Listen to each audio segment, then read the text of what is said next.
Hello again, everybody. This is Mr. Everything, and you can't see my photo. Okay, let me adjust that. I'm getting the stream all set up and ready to go. How do I do that? Just a second.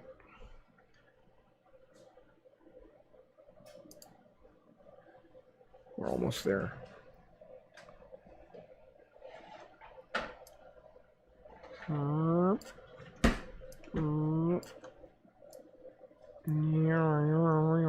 Okay. There we go. There we go. All right. So, if a player is not here, what I'm going to do is take their picture off, and then when they show, put their picture on. Okay, let me unmute and we'll talk to the players here. All right, guys, sorry I muted because I was talking to the stream. There is a couple of people watching. We've got a few, but I wanted to. Well, first of all, have anybody heard from Outlook or Fandango on whether or not they were going to make it today? No? No, but given what Fandango said last time, I'm assuming it'll work again, but he did not message about it. Yeah. And then Outlook, he didn't say anything all week. Neither one of them really said anything all week about their situation this week. So I dropped him a message wanting to know what's up. But I want you both to know that I do not want to run a game with only 2 players. So, I mean, we can play tonight, hoping that these guys are going to show up. But if they don't, then this might be the last game. Because I don't know, I hate to put a down spin on the start of the game, but I don't know why. Like you said last week, this game is probably cursed. we just don't get the right. It might be a bad day of the week. It might be that we need to move the day. I've also got a bunch of people in my other game that want to play, but they don't want to play twice a week. So I was thinking possibly rotating, like 1 week this game, 1 week that game. I hadn't talked to them about it. I don't know because if I did do that, then a bunch of them, I think 3 of them would gladly jump over into this game, and then we would have an every other week game, and it would be strong. I mean, the players would really be into it. Is that something that either one of you would like entertain? Is like maybe an every other week game?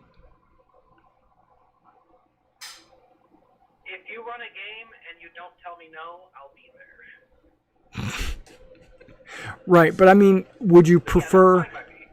Okay, because I don't want to take anything away from the other game that is going pretty strong. Everybody shows up every week, I mean,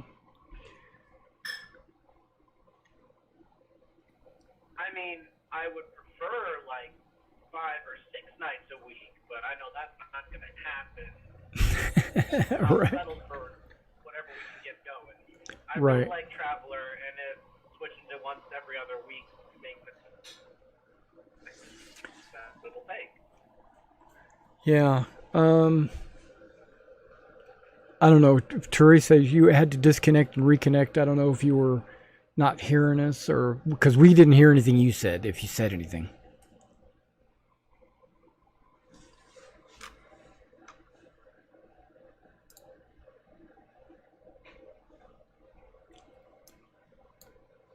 Again, that's quiet.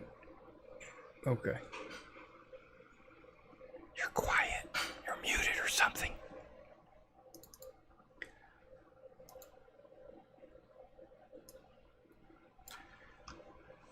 Okay, so what? Okay, I thought somebody was going to say something.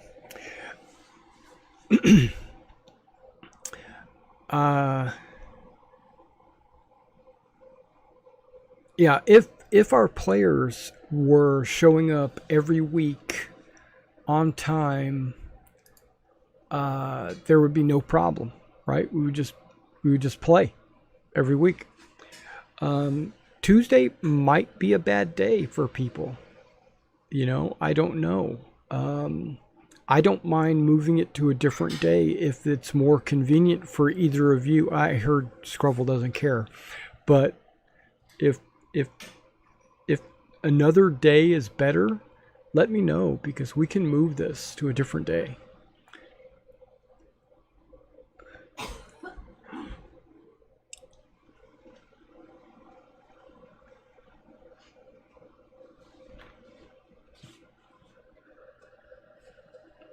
I think she's having trouble with her mic or headset or something because she keeps muting and unmuting and then we're not hearing anything. Yeah, I'm having real problems with my mic for some reason. Apparently, I can hear you now. Okay. Apparently there was some other application that was grabbing my mic. Oh. So, I don't know. Anyway, getting back to what you were saying, I don't have a problem with going to an every other week's schedule. I'll be honest with you, it might actually make things a little easier. It's more a case of can we get commitments of people to play, because like you said, 2 people, no, it's not enough. Right, exactly. Yeah, and I don't know what now Fandango. I don't know him. I don't know Outlook either. These guys are, I don't game with them on any other night, so they're completely new to me. Fandango is new to all role playing, so he doesn't know that there's like a understood commitment that you make. It's not just to drop in when you want. And Outlook, he's been playing a while, but not with me, so I don't know. He did have a family emergency last week, so I don't know. I would have suspected that would have been over with a long time ago. Yeah, I think maybe with Outlook, if he's more coming from the video gaming arena rather than the tabletop arena. Yeah. One of the things with video gaming is you don't show up, who cares? Right. Or you just log in at any time. Yeah, it's not like tabletop is a little more structured. Right. Yeah. Yeah, you're right. Okay, so let's do this. Let's play tonight, right? And then I will put it to my group on Thursday nights. And is Thursday night a good night for you? It is for me. Okay, so because if we were to go to an every other week, I would move it to Thursday. That's fine. Okay, good. And I'll let them know that it's an option, that I'd like to put on the table with them and see if they accept. I don't want to force them to switch to an every other week game, but I think some of them might enjoy it. But I don't know. So stay tuned to Discord or whatever, and I will try to put everybody. I'll try to put everybody on a path, because that's what I'm going to suggest to them. if I can't get them to switch to an every other week, and Scruffle, you're gonna have to help me talk them into it. But if I can't get them to do that, then I think we're gonna have to postpone this game because, like you said, like I think, 2 players is just not enough to get a good interaction amongst all the players. Fine. Well, I'm pretty sure Adam would go for it, and I'm also pretty sure Laurentius is watching this right now, and he's very interested in it, so might be your chance, buddy. Right, and I think Damon wants to play too. So, and that's what I was... actually have to learn their names. Yeah. Well, Ryan and Jim and Adam. But so if that's the case, if they accept, I'll make sure everybody knows. If they don't accept, I'll also let you know that the game's probably going to be put on hold. Okay, so let's jump into the game. Let's see what we can do. If you want, we don't have to push too hard or too far because we don't want to get you too far into the adventure and then have a bunch of new players just drop in on you. But I do want to let you know how to advance your career or your character. There is a handout I just made right there. Basically, Heads up, I'm pulling into my driveway now. Sorry. okay, cool. Well, basically, just to kind of go over it, you pick a skill and we're going to backpedal and say that you picked this on the 1st, okay? Because the game started on the 1st, we're going to say you picked this skill on the 1st. The skill, whatever skill level you're going to, is the number of study periods you need. So if you are going to skill level 0, you still have to have 1 study period. It doesn't go to 0. But if you go to skill level 1 from 0, you only need 1 study period. Or skill level 2, you only need 2 study periods. A study period is 8 weeks of uninterrupted study. But it doesn't have to be consecutive weeks. So what that means is you could, in jump space, count that as 1 week of study, and then you land on the planet, you do a little adventuring, you do some buying and selling cargo, and then you jump to another world. That could be your 2nd week of study. And once you get 8 of them, then you make an education roll, and if you succeed, you learn that skill, and then you pick another one. If you don't succeed, you can pick another one at that time if you want, or you could go back into studying, and you have to restart your study period all over again. You don't get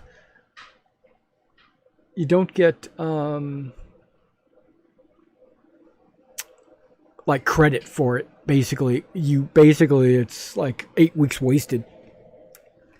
Yeah. But most characters, like during character creation, you only learn about 1 or 2 skills a year, or a term really, which is 4 years, right? So this is way accelerated, so if you were to imagine studying to become a doctor, in this system, a doctor would be considered skill level 3 or more, right? It might be 2 or more, but still 3 or more. So that's 3 periods plus 2 periods plus 1 period plus 1 period. You got to do like 7-8 week courses. That's all you need to do. I mean, that's becoming a doctor like super fast. So there's no cost associated with it. it's assumed that you have access to the library data or whatever, or like let's say you're just trying to train up your athletics skill. Well, then you just do a lot of physical activity on the ship or whatever. You're trying to learn to become a doctor, let's say. You just do a lot of research on the library data or the ship's computer or whatever, and you try to figure it out. So it's self-study is like way faster, it just seems like to me. Yeah. It's a hard roll, though. It is an education roll, and you have to roll an 8 or better. So if you have a higher education score, you'll learn skills faster. Yeah. Which I can see. I can see. I go along with that. Okay, so okay, go ahead. Just a quick question. Yeah. If what you want to study is essentially for example, let's say I want to pick up electronics computer. Okay. Yep. I have a 0 skill level in electronics, but I have a 1 in electronic sensors because with electronics you immediately have to pick your specialty. Right. So I don't have to train up electronics and then train up computers, do I, or do I? You don't, because you already got the 0. Okay. So you're just specializing in computers, and that would be and if it's going to 1, then it would only be 1 period. Okay. Yeah, because that is. I could see her wanting to pick up some computer skill. Yeah, absolutely. And if you've got sensors and you're trying to get to sensors 2, you could do that as well. It'd just be two learning periods. For me, I'm putting myself in a player's position, I would probably crank out a bunch of level 0 and a bunch of level 1 skills, like metagaming. I would like to have every skill at level 0. Like, I don't know, steward. Yeah, that. Okay. He's transitioning. Yeah. Okay, let's let him. Yeah, because if we get Steward 1, then we can do high patches and stuff like that. So that may be the first thing that needs to get picked up is Steward 1. Yeah, and you have a Vargr hostage. No, he's not a hostage. But you like. He has, if I remember correctly, he does have Steward. Yes. Yes. He's a guest. He's not a hostage. Right. Hopefully, he could be a hired crew member. See. Well, and okay, that may be, that may be the easiest solution to that. Yep. And so this wasn't really discussed, but I mentioned his name was Gvatson, right? And he has a Motel 6 hotel room in Startown, and you could take him there to recuperate, because I don't think you took him back to your place because something to do with the checkpoints or something, but you could have, if you would prefer to take him back to the Starport Hotel, you can. You were thinking about taking him to a hospital, but yeah, we found out that if we took him to the hospital, he'd disappear on us. Right, because he would go into the hospital, and then you guys would go your own way. But this way, he's got his own little Startown hotel room. Okay, how? I think the right way to put this, using my extensive medic experience. Yeah. Yeah. Assuming I can roll better than a 2. No, you don't have to roll. But do I think he needs somebody to sort of watch over him? At least, like, is he concussed? Is he, so. Okay, give me a medical roll. Okay.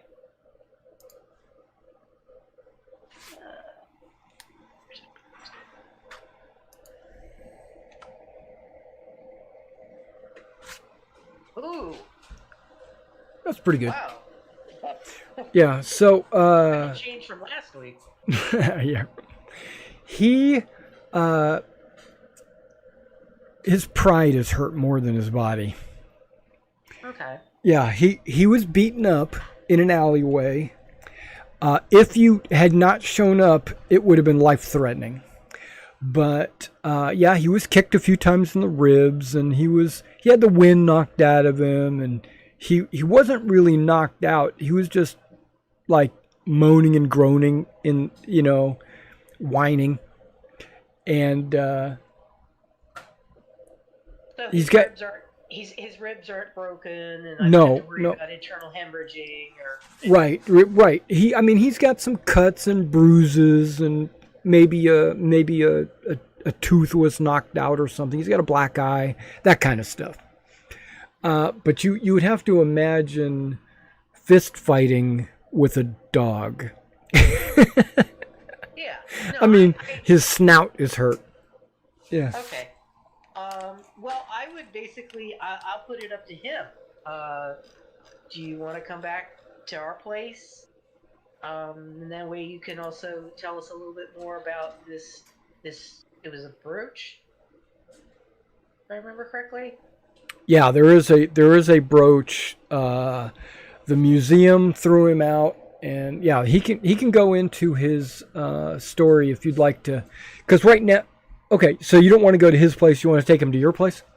Well, I'm asking him. I'm asking him. I'm saying, we can either escort you back to your your hotel, or you can come with us to my hotel. It's wherever you would feel more comfortable. But whichever way, I'd like to hear more about this brooch and Okay. what happened.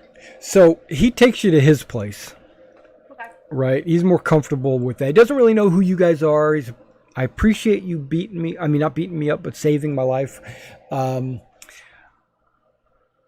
The men that attacked me, and then he'll go into all the details, but I don't think I want to talk about it on the street.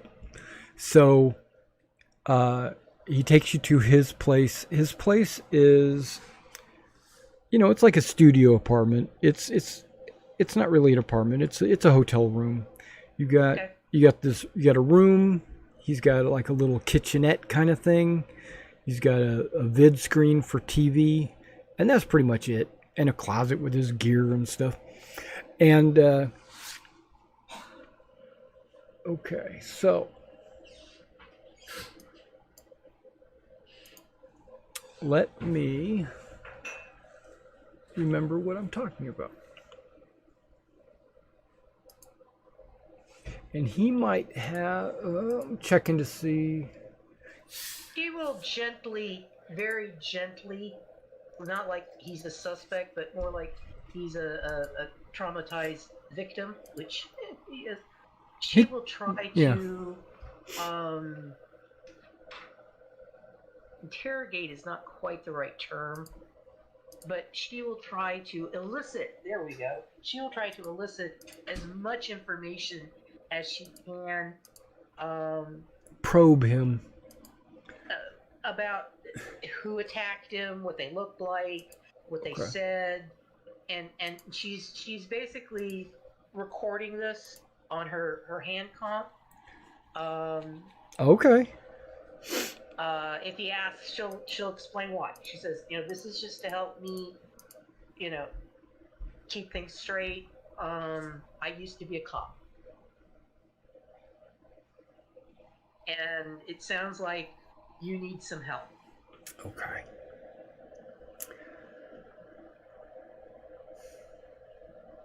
Well, speaking of help, we're a bit short on crew.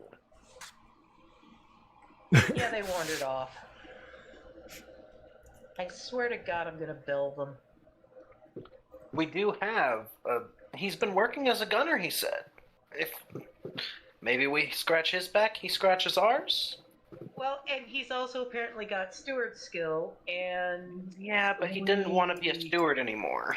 Right, but I'm just saying until we can get somebody who can be a steward, he might be willing to, again, give us... we do him a solid, he does us a solid. You know? Okay, so you're offering to maybe help me? Yes. Yeah. Okay. Then let me spill my guts. And then he just cuts his stomach open and just spills out all. No, he's going. He's going to like give you the flavor text. Okay. Just a second. Yep. There's chaos. Hello, sorry for the delay. I just got arrived from home. Okay, good. That's okay. You made it. We're taking Mr. Bark back to his hotel room so that we can get the whole story from him. Okay, great. Did I miss a lot? No, not really. There was some discussion of schedule and but other than that, well, I'm kind of speaking for the DM. Sorry for the delays. These days have been a little bit crazy. I have a new schedule for work, so pretty much I'm trying to get used to it. So. Okay. Okay, let's go back to the game. And she will, like I said, she will use her experience as a cop, to try to, as I said, not interrogate him, but to, encourage him to expand and go into detail and Okay. standard techniques like that. Okay, so Alejandro, or I should say Fandango or Chaos. You've met a new person. You were here last week just in time to follow this Vargr character and find him in an alley beat up and everything. But I don't think you know. Oh, maybe you do. Maybe I showed you this this image. Yeah, okay. Yeah, maybe I did. Maybe I showed you that image. Because I wanted you to know what a Vargr looks like. NPCs. Here we go.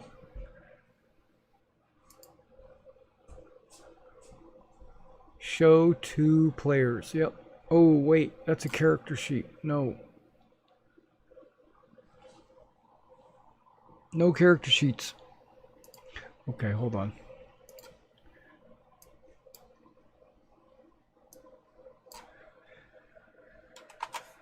There you go. There he is. Oh, looks cool. Yeah, he's that's Gavotson. Okay, so you have him in his hotel room. He's basically being nursed back to health by Teresa, and he's being enticed to spill his guts, and you guys are offering to possibly help him. Okay, so here goes his story.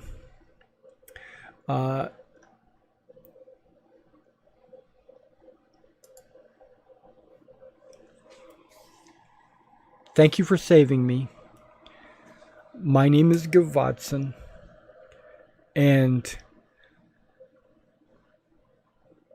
I have a lot of secrets. But here, let me share one with you, or some of them with you. I used to belong to a Corsair band called the Corfuzang.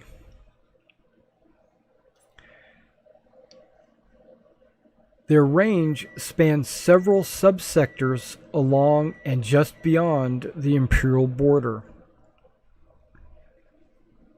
The Corfuzang were a relatively small group with an aging fleet of about 20 ships,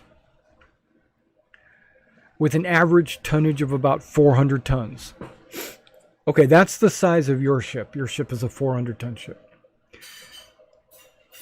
We operated as mercenaries, hiring out to anyone who needed a short-term military force. If jobs were scarce, we raided unguarded worlds and shipping routes for the loot.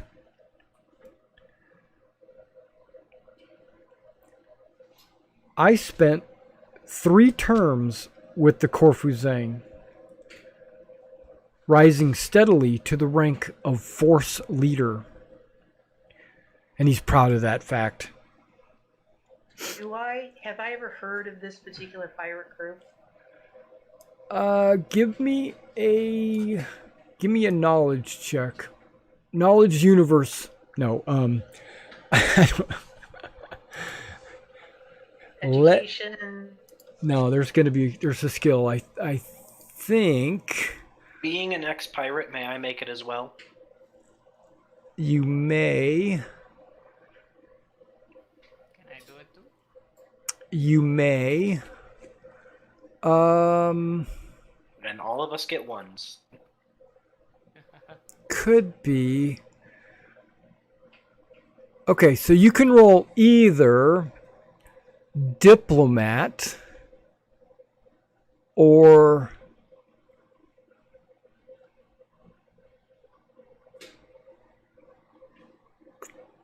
diplomat.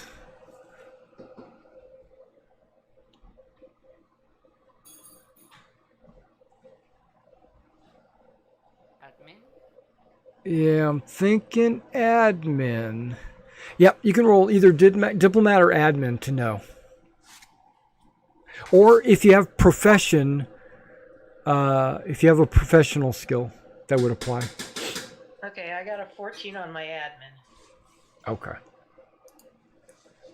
I got a 2. Yeah. And Okay. So it's not extremely hard to know. So Chaos and Teresa, you both have heard of the Corfuzang.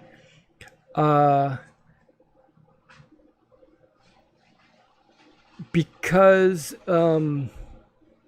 it's kind of like if you headed just outside the Empire to the north, right? The northern border of, I say north, that's really Coreward, but Yeah. but if you go north, just outside of the border, you're in the Corfuzang territory. But territories ebb and flow, and they change up around. So he says, well, there's a lot of story yet to come. Go ahead. Well, I was just gonna say, is this something that operates in the Vargr extents, or is it? Yes. Do they operate? Yeah, Okay. yeah. They are in the Vargr extents. They don't really venture into the Empire. Okay, so it's not like there's a price on this guy's head or anything. Well, let me finish. Oh, sorry. Yeah, that's all right. They operated mercenaries. They would hire out to anybody who needed short-term military forces. They raided unguarded worlds and shipping routes for loot. I spent time there and built my rank to Force Leader. Yep, that's right. I was a Force Leader. Okay. And then, then he goes, he's like super proud of that fact. However, 9 years ago, the Corfuzang were shaken by a hotly contested change in their power structure. And I was in the minority faction. In order to retain some of my position and charisma, I left the Corfuzang and found a new group, the Agzang. Yeah, so he left the Corfuzang because he realized there was not going to be any more upward mobility because the Vargrs have this desire to be number one. It's like their driving ambition, and they will fight you for it. Okay, The Agzang were in the same business as the Corfuzang and share the same range. Their fleet was even older and smaller, with about 10 ships averaging 300 tons. They were equipped more for ground than space operations. Cooperative arrangements were formed between the two groups, as well as with others, because there's like dozens of clans or bands or packs. In order to provide the proper forces for a large or specialized mission. So the Corfuzang and the Agzang were cooperative. Okay, now because of my former position with the Corfuzang, I was able to secure a job as emissary from the Agzang to the Corfuzang, coordinating details of combined operations, especially the negotiation of fees and straightening out misunderstandings. Basically, I was like a liaison between the two groups. During the next 8 years, the Corfuzang grew in size and power as I watched from the sidelines, because I'm now in the Agzang, right?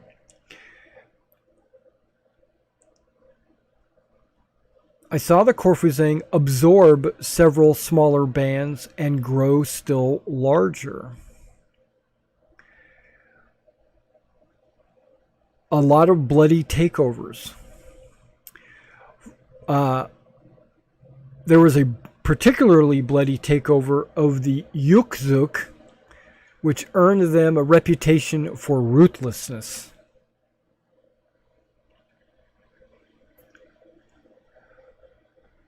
By raiding Vargr worlds and then offering the same worlds protection from corsairs for a price, they established an income base.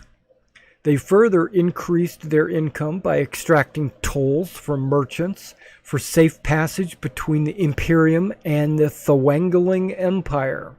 Okay, you don't even have to roll for this. The Thwangling Empire is a very large Vargr group, but they're pretty deep into the Vargr extents. You would have to go through these minor Corsair bands to be able to get there. But it's just a really large pack, and they call themselves the Thwangling Empire.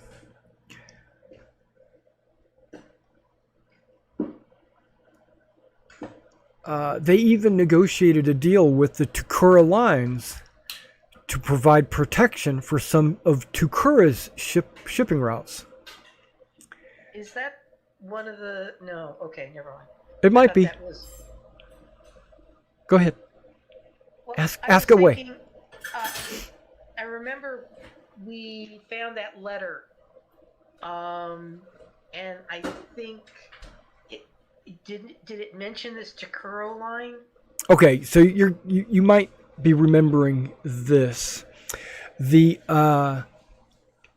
Tukura Lines is a mega corporation which spans the entire empire. So Okay. it has ships everywhere. They have gazillions of credits or whatever. The ship that crashed on the planet was an Accurate Lines ship, and Accurate is owned by Tukura. So you might have heard that. Plus, the Marquis's last name is Tukura, which I don't think I've ever mentioned, but yeah, the Marquis's last name is Tukura. So the ship that crashed belongs to a subsidiary of the Takuro line, which has let's call it a business relationship with this pirate band, this Corfuzang pirate band. Okay, what's going on? Far? So far, what did you say? Well, I said it's the ship that crashed on Yep. the planet just Yep. recently Yep, the Mammoth. belongs to a company that is a subsidiary of the Chikuro line. Correct. The Chikuro line has a business relationship with the Karfuzang. They basically pay them protection. Yes. When they're in the Vargr extents. Exactly. Right. So yes, Right. they do have a business communications. They're at least in communication. Okay, so what? Anyway, go on. Yeah, I got more. It begs the question then of I keep coming back to the ship, the ship that crashed. Yeah. It doesn't seem right to me. It doesn't smell right. Right. I'm with you. Now, while Gavatzen is telling you his story in paragraph form, he is also grabbed a military duffel bag and he's stuffing it full of stuff. He's basically packing. Okay. Yep, just letting you know. Okay. As he's sharing the story. Okay, the Korfuzang used their money from Takura to acquire newer and larger ships, which extended their range and power still further. Here it comes. 2 years ago, I saw what the future held. Sooner or later, the Korfuzang would absorb the Aksang, eliminating my job and striking a major blow to my charisma. I began putting my affairs in order and quit at the end of the term. Okay. Speaking of the brooch and how that plays into this. Approximately 6 years ago,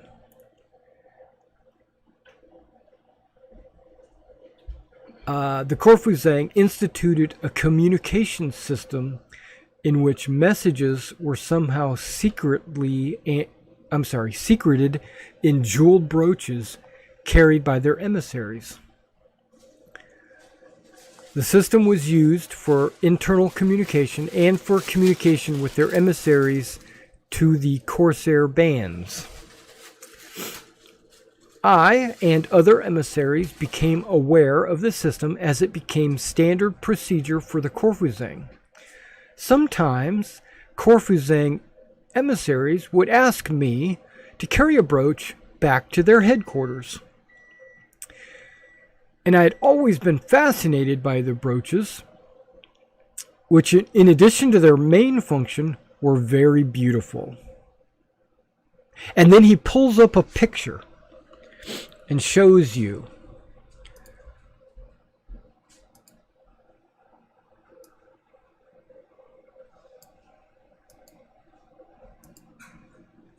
Okay, there's two pictures there. The one on the top is second edition. The one on the bottom is first edition. Yeah, but the one on the bottom is actually probably more correct. Yeah. Yeah. With the engraving around the edge and the gems and stuff like that, the clasp on the back. Yeah, so the bottom picture is actually more accurate. And this is the brooch that you pawned that ended up being sold to the museum. Yes. But there is more.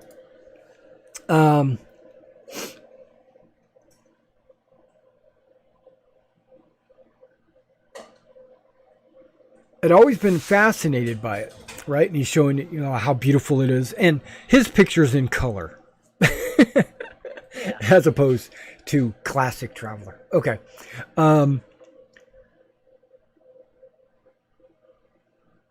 Unfortunately, the Korfuzang kept track of each brooch, and there was no way for me to get my hands on one.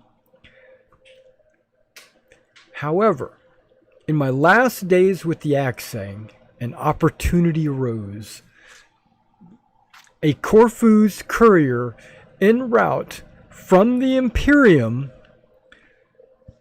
I think Junity was mentioned. Delivered a brooch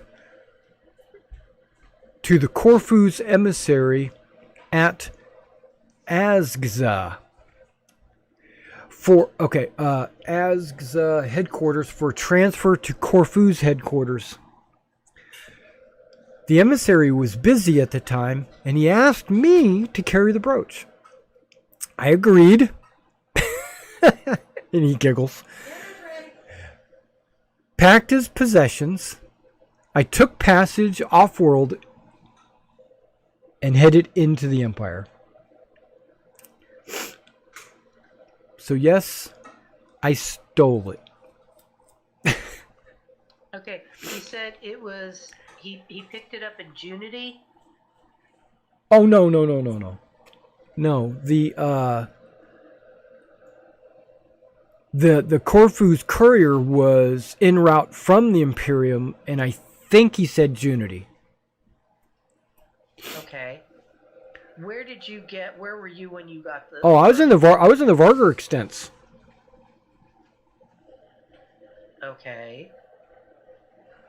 So... Yeah, and I was getting ready to muster out and get away from the Aksang because I couldn't see any upward mobility in the Aksang. I thought they were going to be absorbed by the Corfuzang. So I took this brooch, I took my personal belongings, booked passage to go into the Empire. Okay. Did you ever find out how to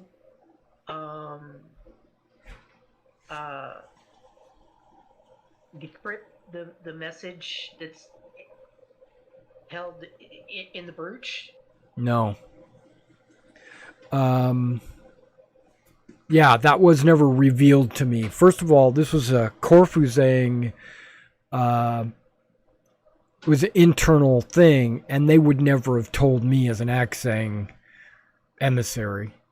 Now, after my resignation, I took a variety of odd jobs as I wandered aimlessly from world to world. My journey took me generally towards the Imperium with no clear destination in mind. I took working passage, usually as a steward on various ships heading away from Corfu's territory. At Aramis, I ran out of money. You know, as you do. I was forced to pawn my rifle, my blade, and my brooch. Those are the only things I possess of value. I just needed enough to live until I could find a job. And then within a few days, I found a short-term job ferrying cutters to orbit for Nashirka. I earned enough to live on and redeem my goods. When I returned to the pawn shop to get the brooch was gone. The proprietor insisted that he held it for the required period of time before selling it. But I don't think that's right. Do you still have the pawn ticket? Yeah, he shows you the pawn ticket. Okay. I'm pulling up on my hand comp. I'm going to pull up Yeah. Standard laws regarding pawn and stuff like that. And I'm reading the ticket. How long did he have to redeem the pawn? Well, the first thing you learn is it's up to the pawn shop to determine how long they want to give for their payouts or whatever. And that should be clearly annotated to the customers. And it looks like he's only had this thing pawned for about 2 weeks. So what's the redeem by date on the ticket? Well, it doesn't say anything on the ticket, But he says it's supposed to. It doesn't. He says that when I pawned my stuff, they told me that I had 30 days. And so when I went back in 2 weeks, my blade and my rifle were there, but the brooch had been sold. And that's why I went to the museum to get my brooch because, you know. Okay. And how long ago? I mean, how long ago did you try to redeem the? I'm trying to build a timeline right here. Today. How long ago? This morning. So here's the point I'm trying to get at. Yeah. If they're playing fast and loose with this brooch, Yep. then the sale to the museum may not be legal. Yeah, I agree. So, but going to the museum isn't going to get you anything because they bought in good faith. Well, okay, I'm making quotey fingers around good faith. Okay. What we need to do is we need to put some pressure on the pawnbroker. Yeah, I did. I threatened to break his arms. Okay, wrong kind of pressure. Well, I don't want to get any authorities involved. Okay, you don't have to. Okay. Okay. See, here's the thing. If I have to, I'll just go in there and take my brooch. Well, okay, here's the thing. If you go in and try to steal your brooch from the museum, Yeah. you're going to get thrown under the jail. Yeah. Okay? But if we can go and put pressure on the pawnbroker and take him before a magistrate and get him to admit that... I don't want to get any authorities involved. All that's going to do is they'll find out, first of all, that the brooch is stolen in the first place. How?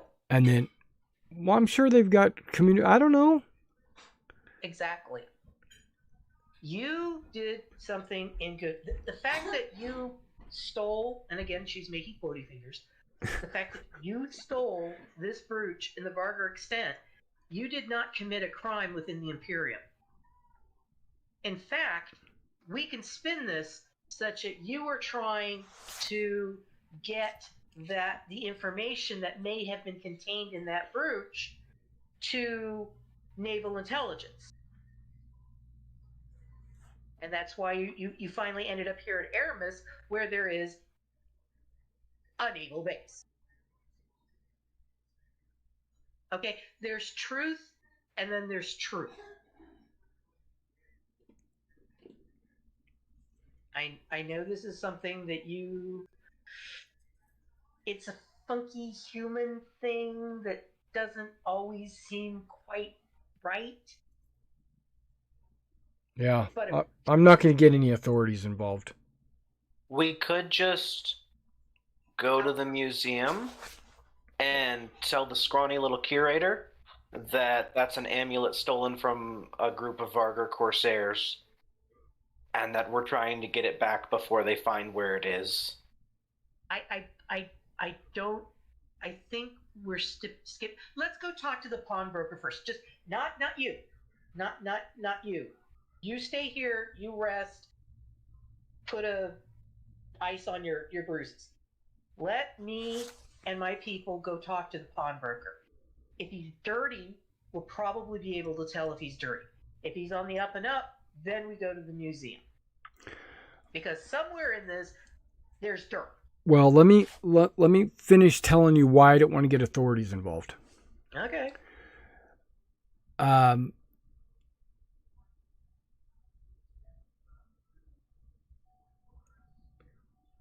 Okay, the proprietor insisted that he held it for the required period of time before selling it.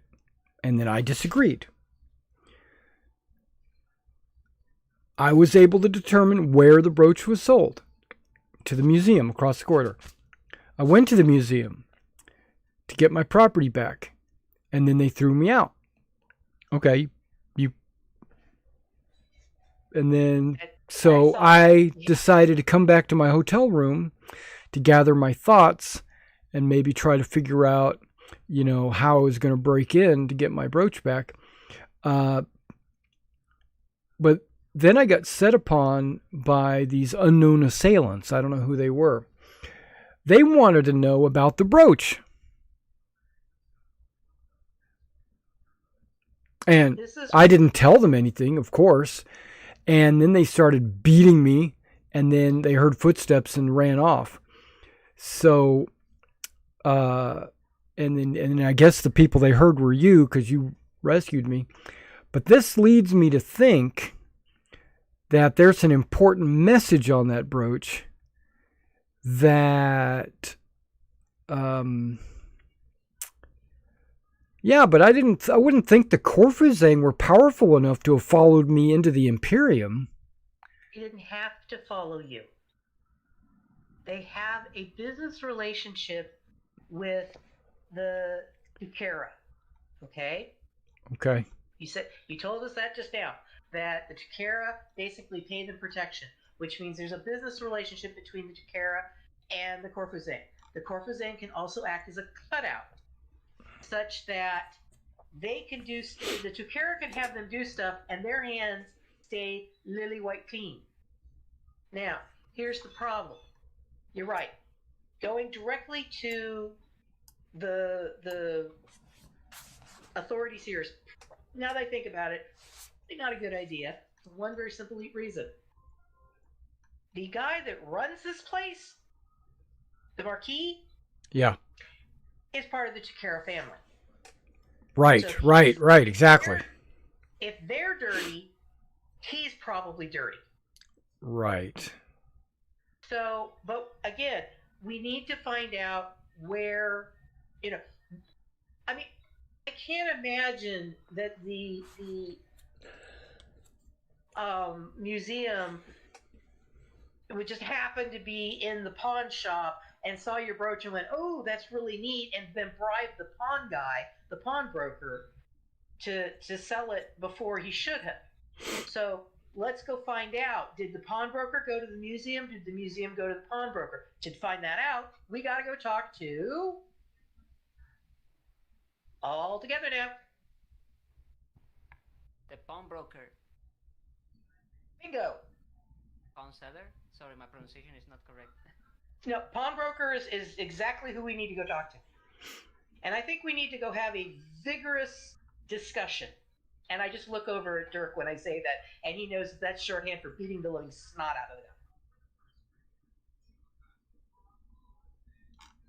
The vigorous interrogation. I mean, I feel like that's what Gudes on here specializes in. Well, I think we go over and, yeah, nice pawn shop you got here. Be a real shame if something bad happened to it. I will point a gun in his head. I like the plan.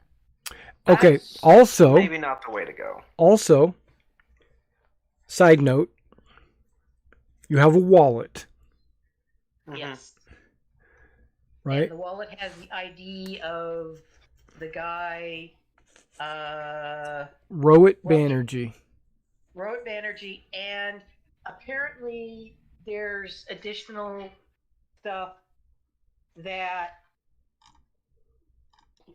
he does not look like he's on the up and up.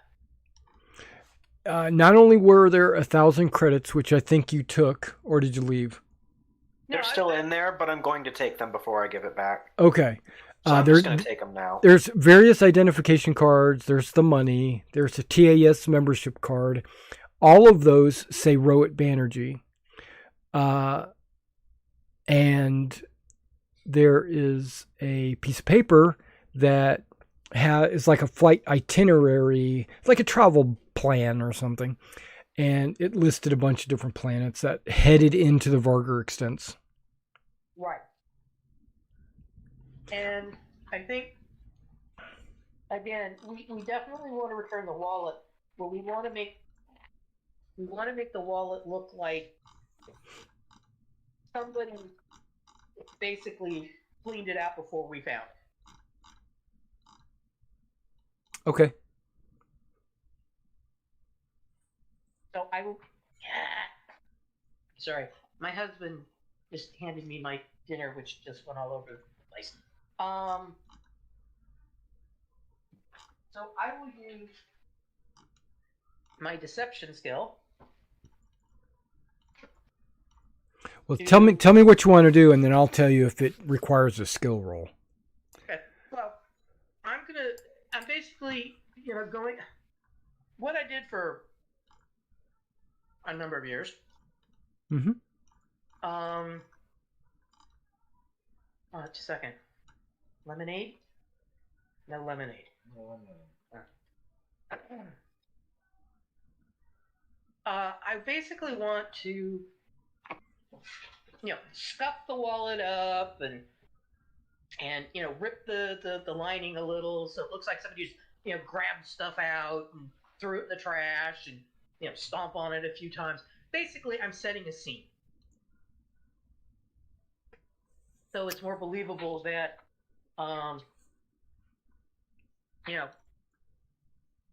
the stuff that's missing was missing when we found the wallet. I don't know nothing about no 1,000 credits and itinerary. You had an itinerary in there? Wow, dude, hope you had a copy. Do you understand where I'm? Mm-hmm. Yeah, my understanding is like you don't want to copy it. You want to keep the original. Yeah. Okay. Well, because see, here this way, I wanted to make it look like there's no evidence that we ever saw the sensitive information. So do you want to deal with that first? Sure. Well, we could accomplish that same thing by just taking it out, because there's no evidence it was in there when we found the wallet. We don't have to do anything else, just take it out. Yes. But if the wallet is pristine and it sells the story better. It costs us nothing, it sells the story better. So what are you doing with the wallet? Just I'm scuffing it up. I'm like basically if somebody It's already pretty scuffed up. Okay, well I was gonna say assuming somebody picks your pocket and then just grabs stuff and then throws the rest of the wallet away. Grabs the money and throws the rest of the wallet away. Okay. Okay. The stuff that's missing. I mean, I assume the letter was not like hidden in a under the lining and stuff like that. No, it was just folded up in where the cash was. All right.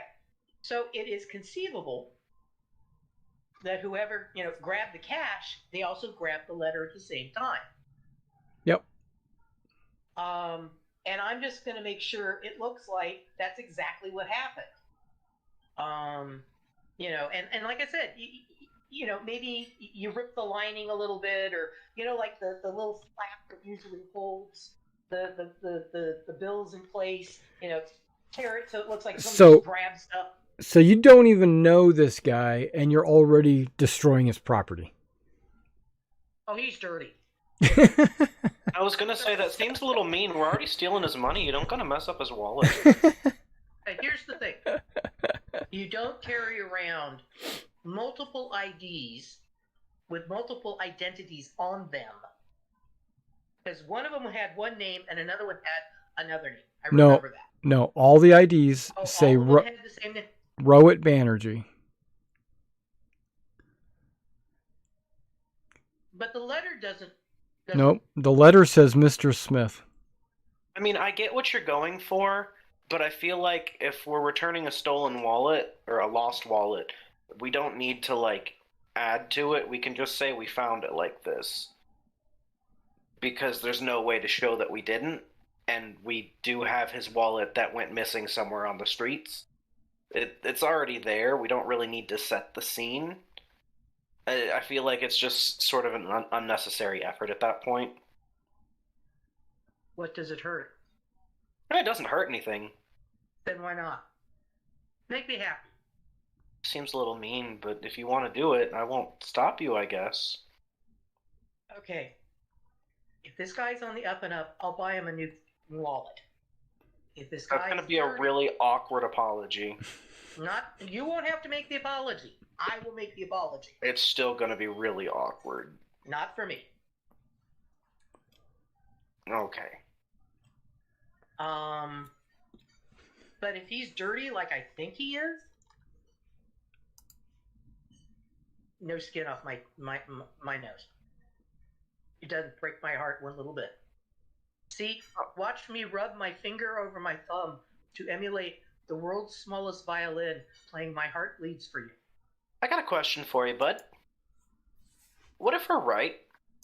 What if he's related to the Guns and a big Vargr Corsair group and this massive, like, multi-zillion credit organization?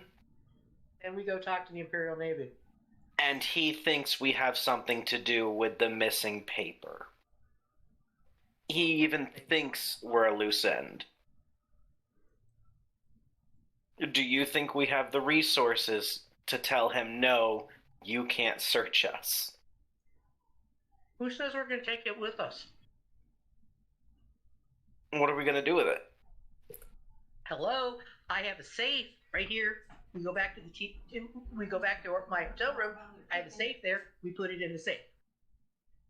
I don't think that's enough. I think they'll find that.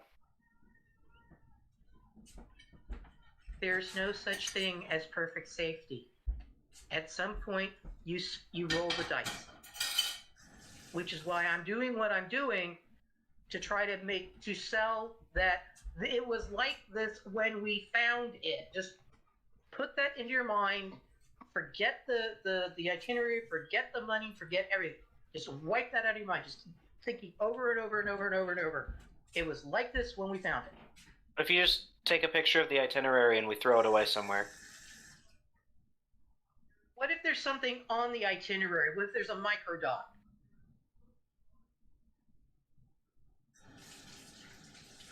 That's a bit extreme. I think he would have found his wallet. How do you know? He may not have noticed it was missing.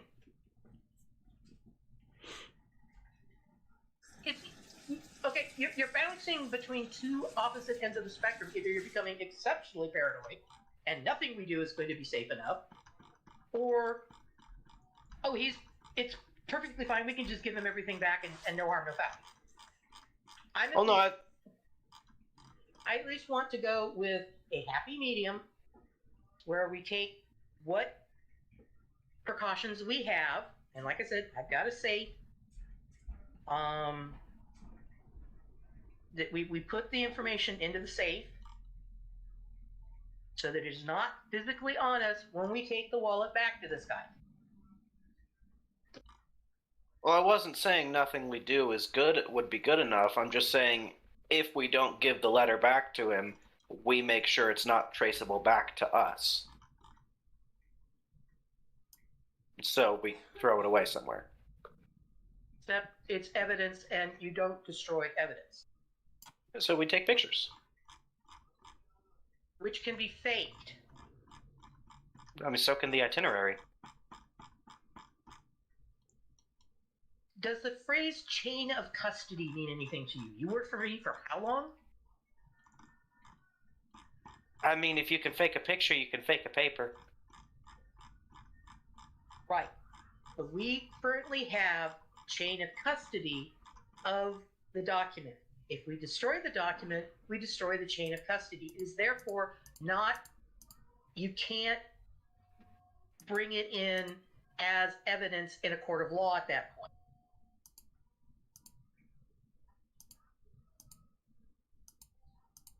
I'm trying to maintain as much as I can the chain of evidence so that if he's dirty and it ends up where we have to get authorities involved, be they naval intelligence or imperial police or whatever, we've got something covering our ass other than, oh look, here's a picture.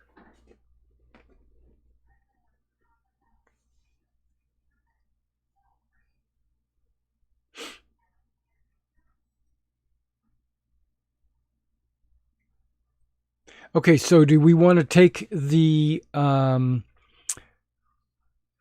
document and put it in your safe? Yes. Okay. Yeah, and what about the 1,000 credits? You're going to take those? They're just going to go into my personal safe that's in... Okay, so just go ahead and just add 1,000 credits to your. I was going to say a credit is a credit is a credit is a credit. Okay. Yeah, I mean they don't. Yeah, they look like credits, and you just put them in your put them on your character sheet, and from the Starport Hotel. Now, Gavadson, is he tagging along with you guys, or is he going to wait in his hotel room? Up to him. Before doing anything, Yeah, he if you're inviting him to be part of your crew, then he wants to tag along to prove his worth. I have a problem with that. Does anybody else have a problem with it? I'm okay No. with him being part of us, but I would like to ask him if he could give me a description of the person that from the seller that he told us about, so I can draw him to make sure we have the right guy when we found him. Or Okay, all of them. he was human, and he had like this human face, and his hair was like human, and he had 2 arms and 2 legs, and his legs bend the wrong way. In other words, they all look alike to him. Yeah. Okay. He had a nose that is really small, and his canine teeth were super small, and yeah. Okay. I'll turn to Goodson and say, you can come with us. But I do remember he did have black hair, though. One condition. Okay, I end up making a painting of the character. Okay, all right. Dirk. So if you want, you gotta You are the give me a painting skill roll. painting skill roll. Okay, let's see. Do you have painting as a skill? Well, that would be art, right? Yeah, absolutely. Physical art, if you have that as a specialty. Nope. My specialty is holo. So are you trying to make a holographic image? No? Okay. Oh yeah, I could say that right. Well, Yeah. will... Too late. Okay. So yeah, you made a drawing of a guy who looks like a human with black hair. A human. Yeah, he's a human. It will be this. It's not super good. Gavatson's not like he doesn't remember what the guy looks like. Not in any kind of significant detail. Now, if you were talking about a Vargr woman, then he would be able to tell you. Okay. That gets me back to when Goodson says he wants to come with us. Yeah, he'll come with you. You can come with us. One condition. And I make sure that we have eye contact going. Okay. I go, I'm the alpha female. Yeah,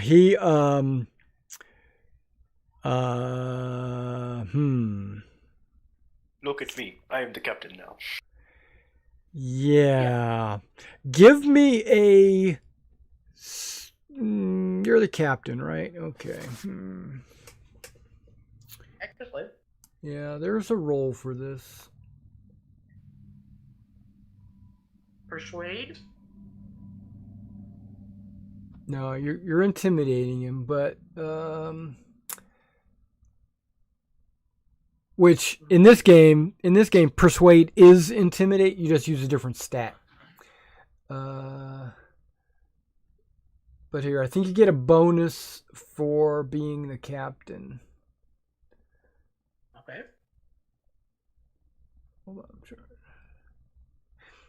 Yeah, give me what's I need a social standing persuade, and you get +4 for being the captain. So your mod is 4. Okay. Come on, Snake Eyes. I got a 9. Oh, almost Snake Eyes. You got a +1 social standing? That's cool. Okay. So yeah, do you really? You don't have a +1 social standing? No, but I have a rank in Persuade.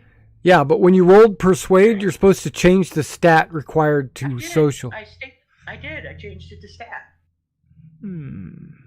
I got a 1 and a 3. Oh, you're a skill level 1. Okay, got it. It's +1 for my skill level. +1 for a skill level. Okay, and then +4 for the mod. Perfect. Okay, yeah. He kind of like averts his eyes a little bit, like he's looking at your shoulders.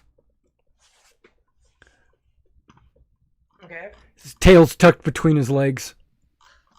Okay, so he's gone into submissive posture. Yeah. I pat him on the shoulder and I say, "I feel you, bud." He looks at you, and he's like, He goes. I understand. I got to work my way up.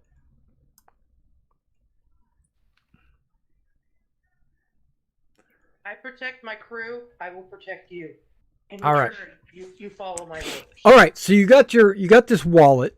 You got the paper stashed. You got the credits stashed. What are you doing? How are you going to return it? Go to the front desk. Okay, so you're at the Starport Hotel. Absolutely. And I ask for this Rohit Banerjee. Okay, so the guy types in the desk computer. He says, "Oh yes, Rohit Banerjee. He's he's in port. Yeah, he's a member of TAS. We've got him here on our roster, and looks like he's a ship captain." I have a package for him, but I have to deliver it directly to him. Okay, so would you like me to call for you, or do you want to call him? Do you want the number? I'll let you call and just tell him that there's a package in the lobby.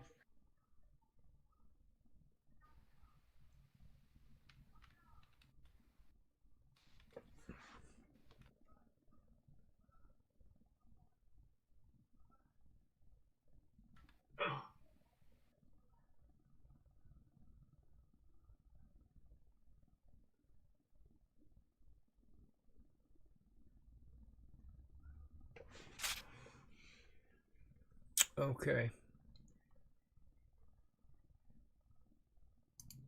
It's flipped up. Yeah.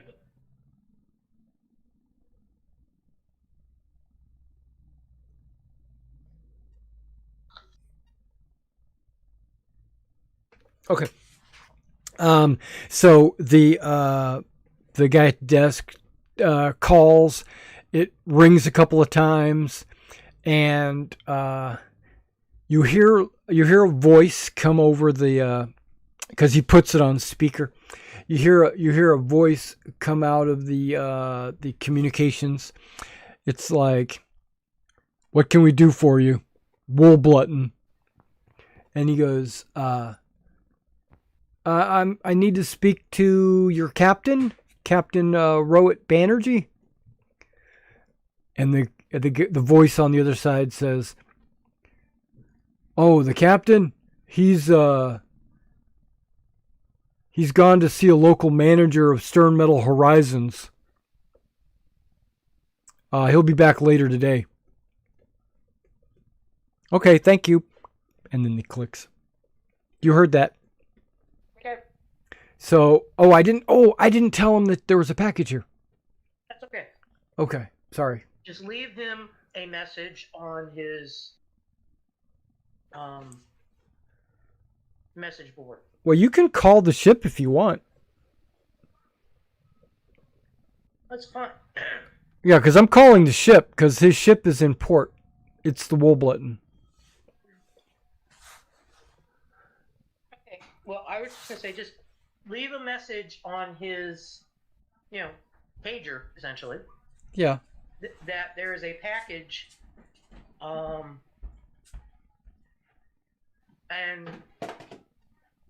when at his convenience, it will be delivered, and just to let us know when will be convenient. Okay. Okay.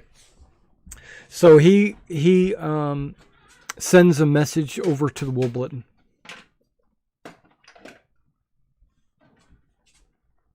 It's okay. Yeah, no worries. It's getting fairly late in the afternoon in the day, so you would expect most of the shops to be closing. Okay. So Pop-ups are weird. Yeah, there wouldn't be a. Just so you know, between 12 and 6 in the morning, all the slidewalks are closed down. But it's not that late. It's probably 6-ish, 6 p.m. So you would think that the pawn shop would be closing. The museum is probably closing as well. Yeah, well, the museum is one thing, but the pawn shops are weird. Some are open, normal hours. Some are open, 24/7 if the environment has, if there's sufficient. Excuse me, there's sufficient business. Anyway, but let us go to the pawn shop. You know it's closed.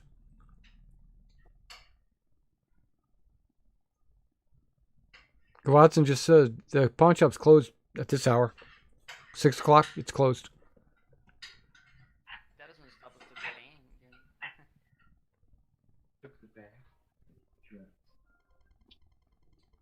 in. Okay, well, we can at least reconnoiter the place. You can. Okay, so you guys travel over to the pawn shop, which is right next to the museum. When you get there, across the street from the museum, I think I can do this. A pawn shop that closes at 6. There we go.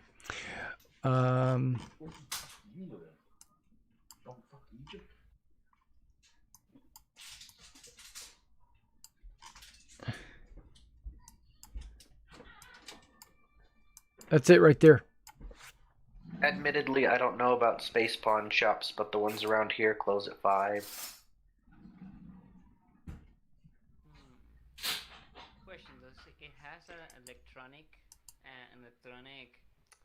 What is this? An electronic device for closing the store, or like an electronic? You mean like a lock? A lock, yes, electronic. Yeah. Yeah, there's probably no. This the lock is physical. Requires a key. There is a big metal roll-away screen that comes down over the doorway. So to get through this door, you would have to unlock the metal roll-away or break through it. Okay. What are the hours of operation? 6 to 6. Can I try to hack the thing, the lock? It's a physical lock. Oh, physical lock. I thought it was like a. Okay. I guess. Yeah, it's like a padlock. It's like you use a padlock. It's not a combo lock. It actually has a key on it. Let's I not. would look at Derek. I would like to look at Derek and ask him, my friend, don't to be stereotyping, but it seems like you've been, in prison before. You know how to open these locks, right? Well, I've never been caught, so I haven't gone to prison, but I know a few tricks. can't say I've ever picked a lock, but I know how mechanical bits work. I could take a crack at it, but I don't see why we would. There's nothing in the pawn shop. The brooch is in the museum. I understand that, but information. I mean, there's stuff in the pawn shop. Oh yeah, but pawn shop stuff. Yeah, it's pawn shop stuff. Which can be cool, but A bunch of Dremel tools. would be great for getting through this lock. Okay. I thought the only reason we wanted to go to the pawn shop was to find out whether the pawn shop guy sold it on his own or if he was like bribed by the museum guy or something. Everybody make a recon roll. Recon roll. Where's my recon? Everybody make a recon roll. I got a Everybody- 13. Yeah, 13. You probably see it. Where is my I got a 6. I'm not good at recon. Okay. Gavodson, what's your recon skill?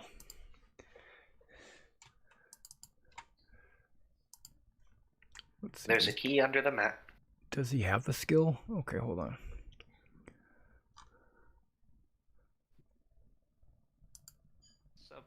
Suddenly a portal opens through space and reality, and we came through the. He rolls a 7.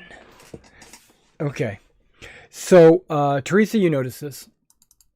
There is someone standing over here at this corner watching you guys. Can I surreptitiously photograph him? Yeah, you can take a picture of him. He's not hiding. He's just standing there.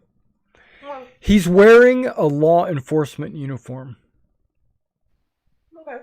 Oh. Yeah. He's just standing there, Break into a pawn- just checking you guys out, checking the lockout and stuff. Standing in break into front of a pawn bunch shop of, in broad daylight. standing in front of like jewelry and, you know, some other stores that are all closed. The restaurant is probably open. Guys, There is a hotel here. Yeah, it's probably open. ixnay on the breaking and entering. And like 2 doors down, there's a lock store. I was never for the breaking and entering. Yeah, I know. Yeah, He's telling us to stop. I was never for it. No, he's not. He's not. We'll come back in the There room. are people sliding back and forth on the slidewalks. He's just standing there, kind of like not like a traffic cop, but just keeping his eyes open on the neighborhood. You know, he's not specifically looking at you guys. He's looking at everybody as they go by and stuff. He's a beat cop. He's a beat cop. That's all he is. Okay. He wasn't following you or anything. Yeah, and you guys could be looking at the advertisements in the window. It's not really a window. It's more like a bulletin board kind of thing on the side of the businesses. They have notifications of like what's for sale or sale prices and times of the day that they're open, and you might be checking all that out. I feel like this was more of a, hey, you're in the middle of a busy street in broad daylight thing than a, hey, you're being followed by a cop thing. Yeah. We could ask him if he knows who the pawn shop owner is. I mean, You could. Why? Oh yeah, okay. I guarantee you his answer is probably going to be at home eating dinner. Oh, did you say where or who? Who is? Who is he? And where? Yeah, you can go ask him if you want. But I'm looking at my friends. Do you think this will be a bad idea? I think it's showing our hand a little too. Gavodson looks at you and says, "I don't want to get any authorities involved. yeah. Okay, so no. Because if they know we're interested in this pawn shop owner, then maybe they'll. And it's traceable back to us if something happens. Yeah. Just disappear. Question, and is the bookstore open? No, all the shops over here are closed. Everything closes. How about the restaurant? The restaurant is open. Well, let us casually stroll down. Yes, let us casually stroll down to the restaurant and have a nice meal. Sure. Okay. I like the idea. Okay. It's kind of like what you would consider fast food. It's got like food in a buffet style that you would like point at certain things through a glass window and say, I want one of those and one of these and one of those. And the attendant behind the screen fills up your little not cardboard, but styrofoam plate. Oh, like at a food court. Like at a food court. Almost. Yeah. And it's a lot of like rice and noodles and mixed vegetables and stuff like that. So there's with meat, possibly even some cockroach from the surface. I was gonna say, so basically, I'm at a Panda Express. Exactly. That's fine. Yeah, no, that's fine. So if you guys want to eat a reasonable dinner, you could spend anywhere from maybe 5 to 20 credits a person, just depending on how much you want to spend.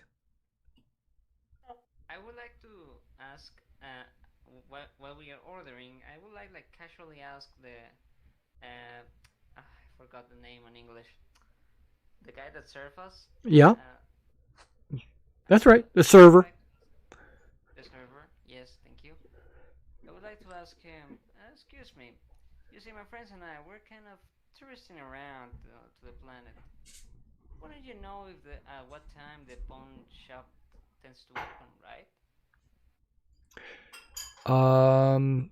Like most of the shops in this area here, 6 o'clock. 6 o'clock in the morning. Okay. Yeah, that's when the sidewalks resume. So depending on who, they might be a few minutes late, or because you have to wait for the slidewalks to turn back on. They turn back on at 6 a.m. So. And do you know the owner? No. No? Oh, okay. It's just that we're looking to find if he's a trustable guy so we can buy some stuff, or if he has a reputation. We don't happen to know anything about that, right? Give me a Her head on the table. give me a streetwise roll. Streetwise. I have trained on that. Teresa is essentially hitting her head on the table at this point. Ow! I mean, that's a valid question. Yeah. Have you rolled Maybe it? not the way he asked, but it's a valid question. Give me a streetwise. I still practicing my English. That's fine. That's fine. Question. When I'm trained, I don't have to put anything on the modifier, right? Right. You always put nothing on modifier unless I tell you. It's always nothing. Okay, that's a pretty good roll. Yeah, you got a 12. Yeah, I haven't heard anything bad coming from, I haven't heard anything negative or anything about the pawn shop. He seems to be a straight shooter. He treats all of his customers fairly. That's what I understand. Oh, thank you. Yeah, no worries. So how many credits are you spending? 30. I'll spend. Well, let's put it this way. Since I'm the captain Yep. and I'm buying them dinner, there's 5 of us. You said it's 20 credits ahead. I'll drop 100 credits. There's 4 of you. Lordson isn't with us? Who? Yeah, I got all the tokens on the map. Oh. I'm sorry. All right, then 80 credits. Yeah. Okay. Oh, you're okay. You're buying everybody a meal, like a super. Yeah. Okay. Gavotson, Are you like, calling me fat again? yeah. No. Gavotson eats confidently.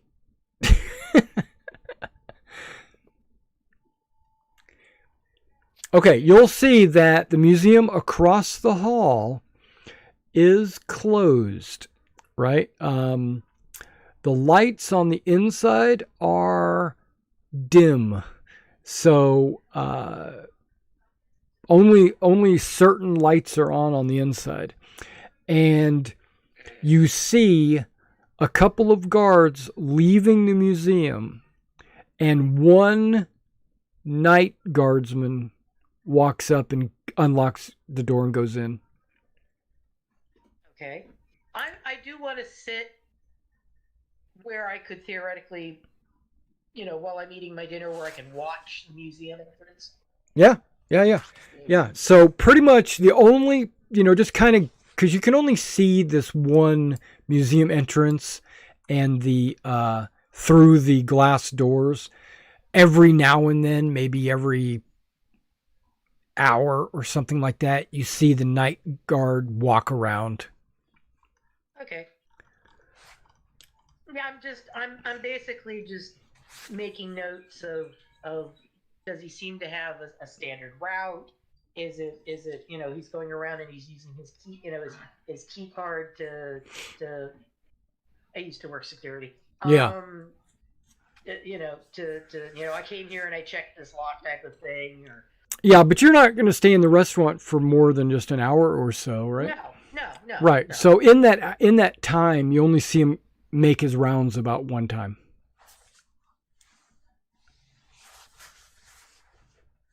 Okay. He checks the front doors. He walks up to him. He shakes them a little bit. Okay.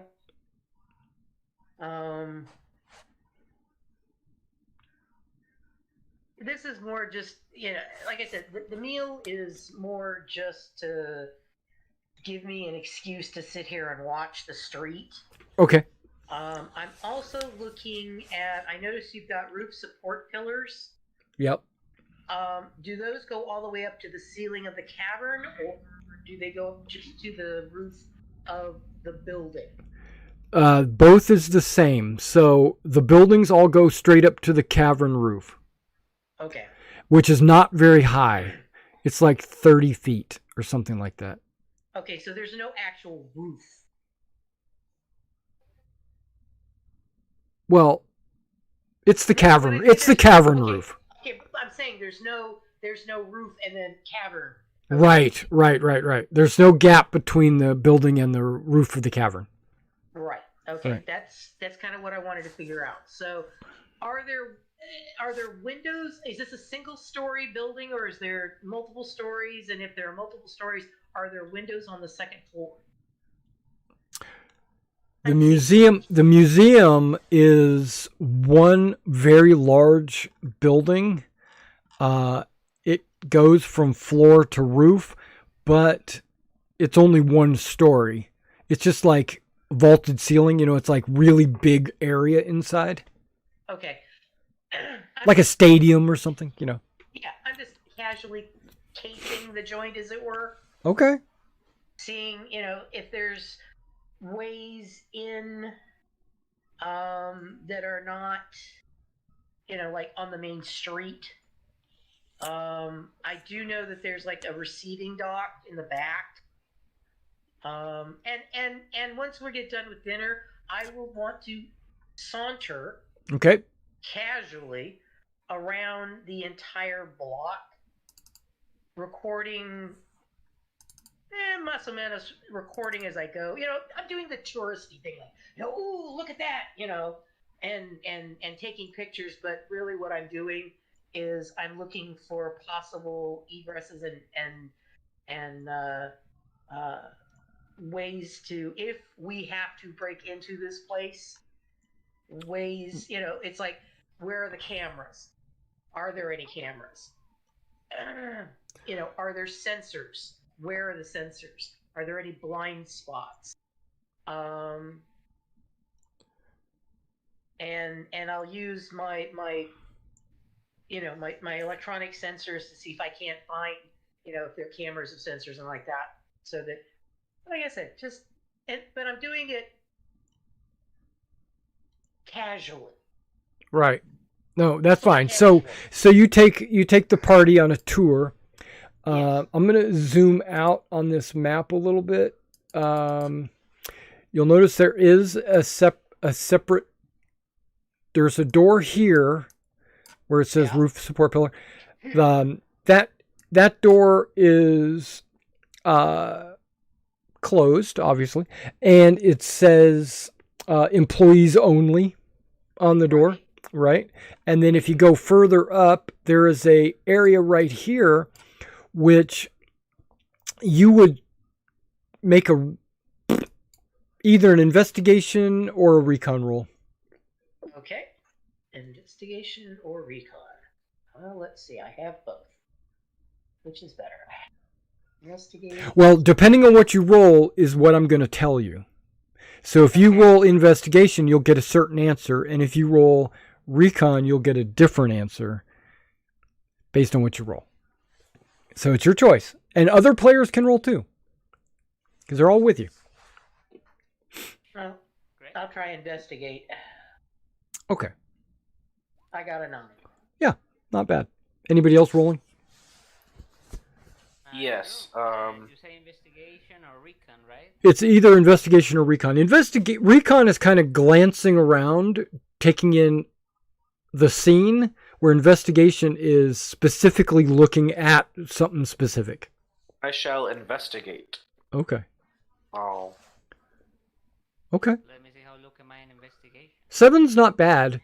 Remember, it's a 2d6 roll, so 7's, about halfway. Oh, yeah, you're right. I'm used to 20s. That's right. It's not a d20. 6 is bad, though. Nope. No, but a 7 was good. Okay, so your investigation reveals that this door locks on the inside. Obviously, there is a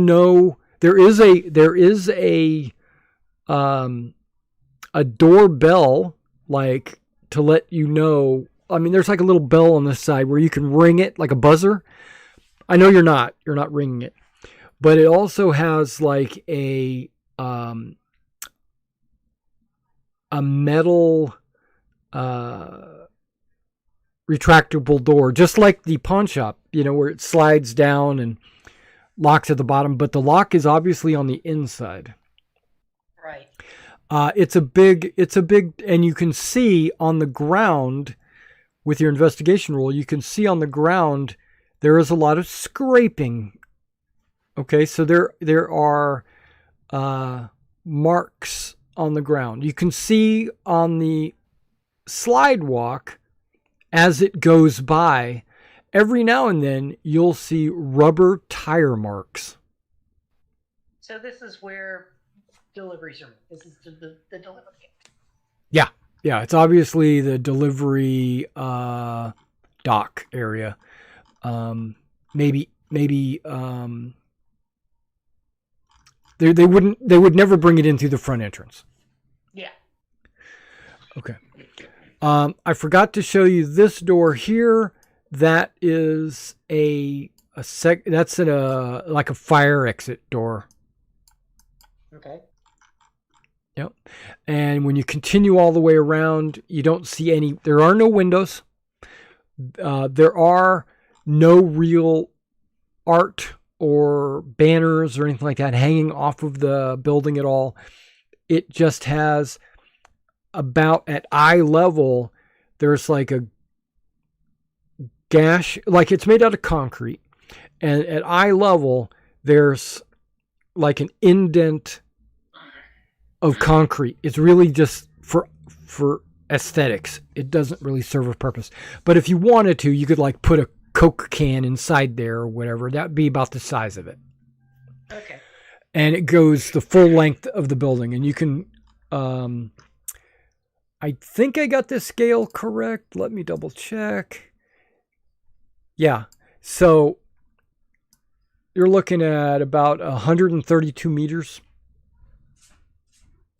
on the side. Okay. So one of these squares should be about 3 meters, 6 feet or so. So this receiving dock door, it's about 10 feet wide. Yeah, it's basically a standard loading dock door. Yeah, I would consider it a fairly small one, but yes. Yeah. And yeah, other than that, it looks like a normal. And I'm not seeing anything as far as. Oh, yeah. Okay, yeah, forgot about that. You rolled good enough. You see there are no cameras on the outside. Okay. None. Interesting. Do you go inside this little alcove area? I mean, yeah, I'll go in and like I'm peering in to see what's in there. You know. I'm Okay. doing your gawking tourist. Yep. There is a camera right there. Okay. Right there. Okay. Yeah, it's facing from there. It's facing at the doors. Right. But the corners outside, they don't have cameras. Okay, so there's no cameras or sensors on the loading dock. There's no cameras or sensors on the door that goes into the environmental control. How about the fire door, the fire exit that goes into reception? Like right there? Nope, no camera. Yeah. Okay. This camera here can. This is going to be free-handed, but I'll erase it afterwards. Can see the main entrance, but it can also see this wall, the kiosk desk, and yeah. So that's kind of what it can see. Okay. Yeah, I figured it had about a 40-degree angle arc of vision. And when you while you're doing that, while you're kind of like just checking it out, the armed guard walks up to you, and when I say armed guard, I mean he's carrying a handgun. Okay. Yeah, and he walks up to the door.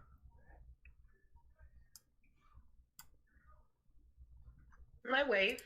Okay, and he says, "Can I help you? Oh, Museum's closed." No, I know. Just tourists walking around. See okay. what's around. Okay. Yeah, he's got a little. You're looking for. He has a shirt on, and it says Walker, okay, on his nameplate, and then on his shoulder it says Museum Security. Okay. Yeah. And so he goes, "Okay, no problem. Just we don't open till tomorrow, so I'll see, have a good night." Thanks. And then he just kind of just stands back. And then He still I watches will- you guys. And then I will very casually just sort of start moseying off. Okay. Like I said, I am doing I'm just a dumb tourist. So. Gavatzen growls at him. Urgh. That's not the guy that threw him out, though. No, I know. Yeah, he's staying okay. He's okay. Okay, so you get a ding on your communicator. Okay. Got an incoming message. Is it about the wallet? It's about energy? it's about the wallet. Yeah, it's he says, "You found my wallet. That's great. I appreciate it. If you would deliver it to my ship, I'm at C12. Okay. And I'll see what in a few hours, or it says at your soonest convenience is what it says in the message. Yeah. OMW. On my way. Okay. Do you reply with that? Yeah. Oh, okay. And okay, guys. Remember, we're just dumb tourists who found a wallet exactly as we're handing it over to him. Here you go. And we punch him. No. We're dumb tourists. We're good guys. We're nice guys. I mean, Found this wallet. I need to make a party token. in all fairness, that would be a pretty dumb thing to do. Yeah. Would be So to if what? we're being dumb tourists, What? Bringing the wallet back is dumb? no, punching him. Yeah, no, punching him is right out. Punching him gets you stuck back on the ship with the workers for the next few days. I feel like it gets us put in jail. That too.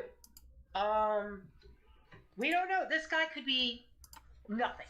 Okay? This is a meet and greet. That's all this is. Hi, we found this. Sorry, it took so long to get it back to you. Hope you aren't Okay. missing anything important. Okay, so are you going to the ship? Yes. Okay. Don't say that. Don't say yes. No, don't say, hope you're not missing anything important. That's super suspicious. Well, it's suspicious for us. I hope you're not missing your itinerary. No. Considering his IDs and stuff are still in there, that would be super suspicious to imply there could be anything else. Well, I'm just gonna say, here you go. We found it. This is how we found it. Luckily, the ID was still in it, so we were able to track you down. That's it. I noticed it was empty. I could loan you a few credits if you, I don't know how much you might have had in there. Okay, so you go. No. So you head to the starport, right? You head to the starport. You go to the little the what do they call that thing? Concourse. Yeah, the ticket counter, the place where you buy tickets and you check your baggage and all that. And there's a word for it. The terminal. There it is. You go to the terminal and you can look on the board, and it shows all these different ships, all the different locations, like where they're located on the starport, and their known destination and their known departure times. And also it'll say whether or not they're looking for passengers, or basically it's like all in one. You can kind of look up there. Most of the ships say like they're just going to the next planet over. They'll leave in a couple of days. Some are not saying they needed passengers or nothing like that. And a lot of them are blank. Like it'll just have the name and where they're located, and it won't say where they're going or when they're leaving or anything like that. And if you look over on the far side, you'll see that there's a listing for Nishurka, and your ship's name is on there. It says March Harrier, and annual maintenance, and that's all it says. Okay. So it does give like a communication code. So if you ever wanted to like land and then communicate with any of this, if let's say someone came up here and they said, "Hey, I want to go to this planet," and they look at the ships and they say, "Oh, this ship's going to that planet," there would be a code to call the ship and ask them if they have any room or how much it costs or whatever. Okay, but you see C12 on there, and so you slide over on the slidewalks, which are still functioning because it's only about 8-ish. You get to the ship. The wool button is also on the surface. Okay, so when you take your slidewalk to the end, you have to take an elevator to the surface. What's the name of the ship? The wool button. Let me see if I can spell that for you.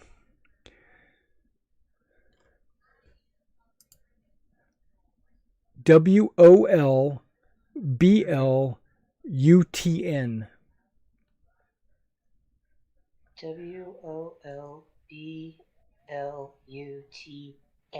Okay. Yeah, Walblutton. Yeah.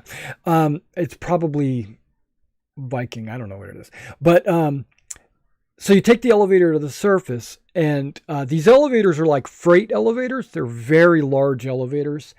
It's for lifting cargo up and down, like the cargo containers.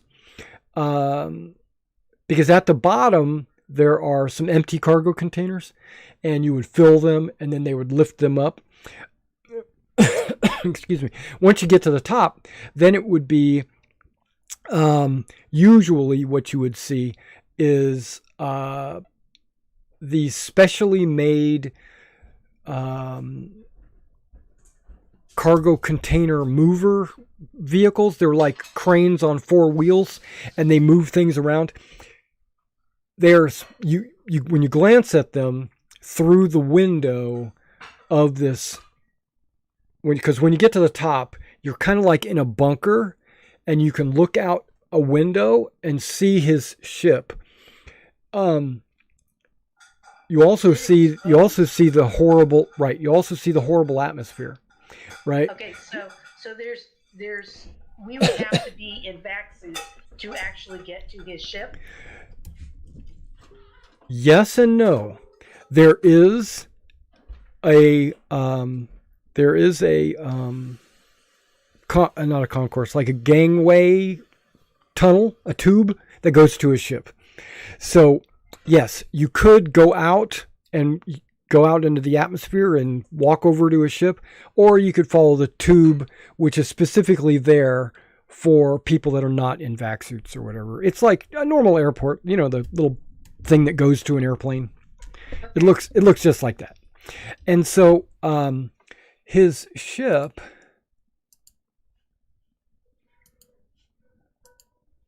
looks like that. Yep, that's what the wool button looks like.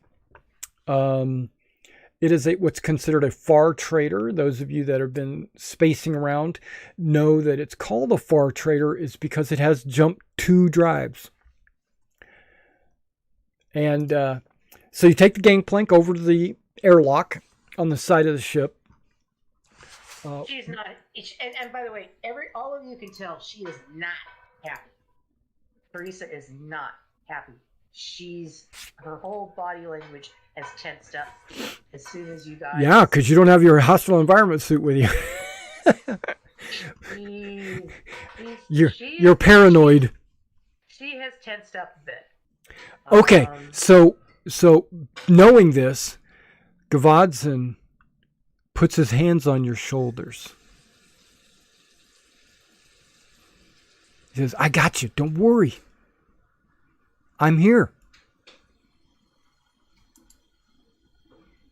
If they get out of hand, I'll rip their arms off." She basically He doesn't know why you're scared. Yeah, she pauses for a moment. She looks down. She swallows hard, and she says, "I got this," and then starts marching to the thing. Okay, so this is I'm gonna narrate a little bit. You get to the door, right, and you ring the bell, bink, right, and someone says, "Who is it?"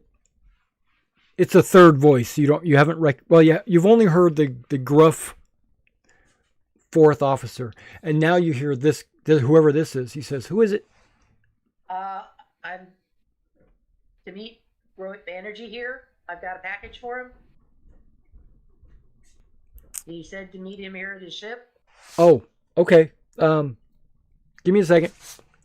Yeah. And then just a few seconds later. Like I'm trying to sound like I'm a little confused. Like I wasn't expecting, And you're probably fidgeting. Yeah. Okay. And so the door opens. There is a couple of really big, we'll call them gunners. There's a couple of really big dudes, and they've got rifles. The rifles are slung. They don't have them out pointing them at you, but they've got their rifles on them. They've got blades at their hip. They get a sidearm at their hip, and they're obviously wearing some kind of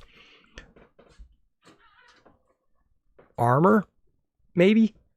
It's like real. It's not cloth, but it's like an armor. And one of them says, "Follow me. Let me escort you to the captain." What? Okay. Okay. All of you can come. I'm a civilian. What the hell? Yeah, but they don't know. They don't know. I know that. There's a Vargr in your group. Yeah, but okay. She's doing the I'm a civilian. Isn't this a little? Yeah, I'm an innocent old lady. No, okay.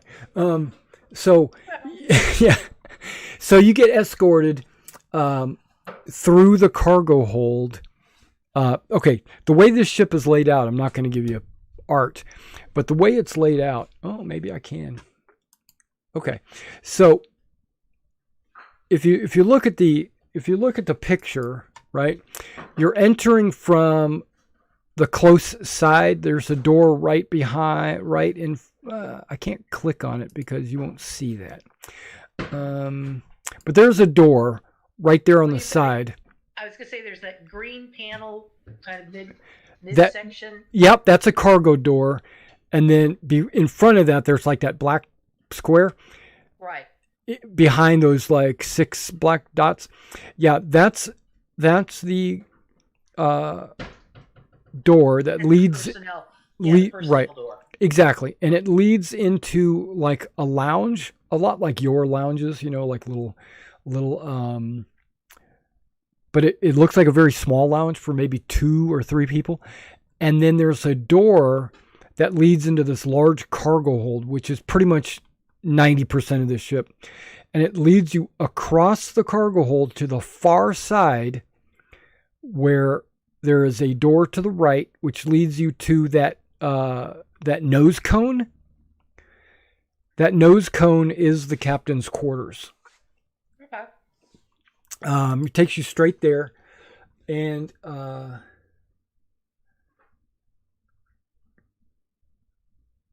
there any corporate markings on this, or does it appear to be a free trader? Independent, yeah, it's free. It's free trader. Okay. Okay, so he's sitting behind a desk, so it looks like an office. Behind him, it looks like might be his stateroom. But he's sitting in like a little office, and the escorts show you into the room. They stay out of the room. They don't go in with you, but they do stand at the door. Does he look like the picture on the ID? Good question. He looks like this.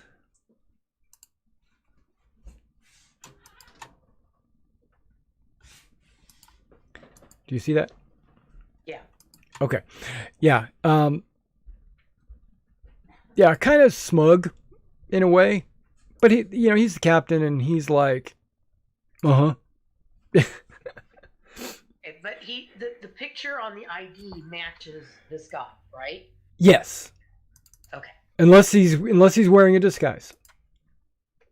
Well, and that's kind of what I'm getting at. Is does he look like the guy on the ID? Yeah, he looks like the guy that's on the ID. I'm a dumb, innocent, stupid civilian.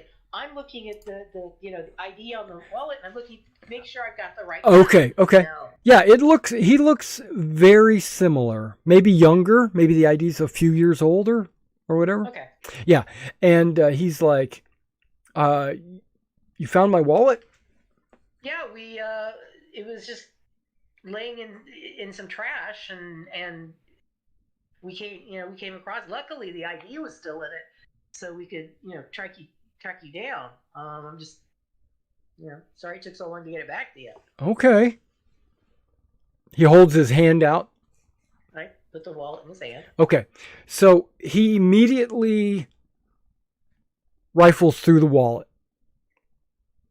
Like he obviously notices that you have to make a recon roll to know this. Okay. Everybody can roll. Can we all make the roll? You all can make the roll. Oh, I got a 2. I'm not paying. Oh, no, that's not me. I got a 12. What is the total? I love how it says, ask them to make a recon check. If successful, It doesn't tell me what the target number is. But I have a pretty good idea. All right, so 12 is definitely good. 9 is good. Dirk is in his shoes. 2, yeah, you're more concerned about the guards that are standing behind you. And Gavotson keeps like looking at you like, I'm going to be your position soon. I didn't do anything. Right. You notice that he doesn't care that he's missing his money, but he does care that he's missing a slip of paper. And I'm doing the blink, blink, blink. I have no idea why you're upset. Blink, blink, blink, blink, blink. You know?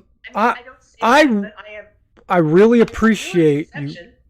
No, you don't have to roll deception. He's super gullible. So he goes, I want to repay you for, I want to reward you for bringing me my wallet. I really appreciate the effort. This TAS card would have been hard to replace. If you would, and then he pulls out a pad of paper, and yes, that's right, paper, and he starts writing on it, and he says, "Here, I'm going to give you a voucher to join me for supper at the TAS." Oh, that's quite generous of you. Yeah, this will allow you to get into the TAS as my guest. Oh, well, thank you. You're very welcome. How would you say 9 o'clock then? It's around 8. It's around 8, so it'd be an hour. 9 o'clock would be wonderful. Okay, Thank perfect. you. So he writes it down and he hands you this voucher.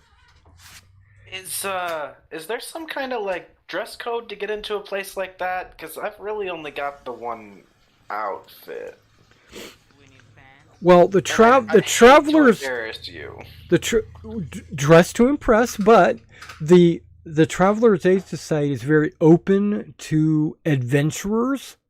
So if you are, or spacers, if you would say, if that's all you've got to wear, then don't worry about it. I don't care personally. So, and with this voucher, they won't care. They won't care if you're naked. Oh. Yeah, I mean, She just shoots Dirk a look with a don't even. Right. Even. And Gavotson's like, oh, okay, like those dogs, huh? Okay, so he gives you the voucher and says to his men that are standing at the doorway, he says, "Okay, you can show them out. I'll see them in an hour." And I will follow the guys out. Okay. I'm Kind of gawking. As you are leaving, and with a 12, you notice that the nanosecond that you were out of his office and the door is starting to slide closed, you catch a glimpse of him reaching for the communicator. What does that mean? I don't know. Okay, so an hour later you're at the TAS, is that right? Yeah. Okay. And are you dressing up, Dirk? Well, I just got these fancy new clothes, the cloth armor. It looks like normal clothing. It says at this level, but it's still just What tech is it? clothing. What tech is it? It was 10. Yeah. It could be. It's just real thick clothes. But yeah, that's all I got is this and my regular clothes. And your skin. Yeah. Okay. Yeah. Not your. Okay. So you go there, and you show you don't need to show the voucher because you all have rooms here. Yeah. But do you want to show except for Gavotson? We have Gavotson show the voucher and follow him. Okay. Ooh, he feels important. Whoa.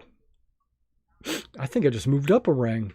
Okay, and so he gets this voucher and he shows it off, and the maitre d' there at the Starport Hotel says, "Let me show you how many will be in the party." Gavotson says 5, us 4, and then our patron, and he's like, "Okay, let me show you. Would you rather have a booth or a table or?" Rather Both. Table. Okay, They're easier on my back. a table. Okay, Oh. she's the captain. Sorry, that's what Gvatson says. And Fighter. so takes you to a longer table and says, "Okay, would you like to order now, or do you want to wait for?" Because you're there a little bit early, maybe We a couple of definitely want minutes. to wait for our host. You do want to wait? We want to wait for our host. Okay. How about drinks? I would just like some fruit juice. Okay, fruit juice. Anything else for anybody else? Gvatson says milk. Chocolate milk. Dirk gets the hairy eyeball. I was gonna say a pan-galactic gargle blaster, but no. That's extra.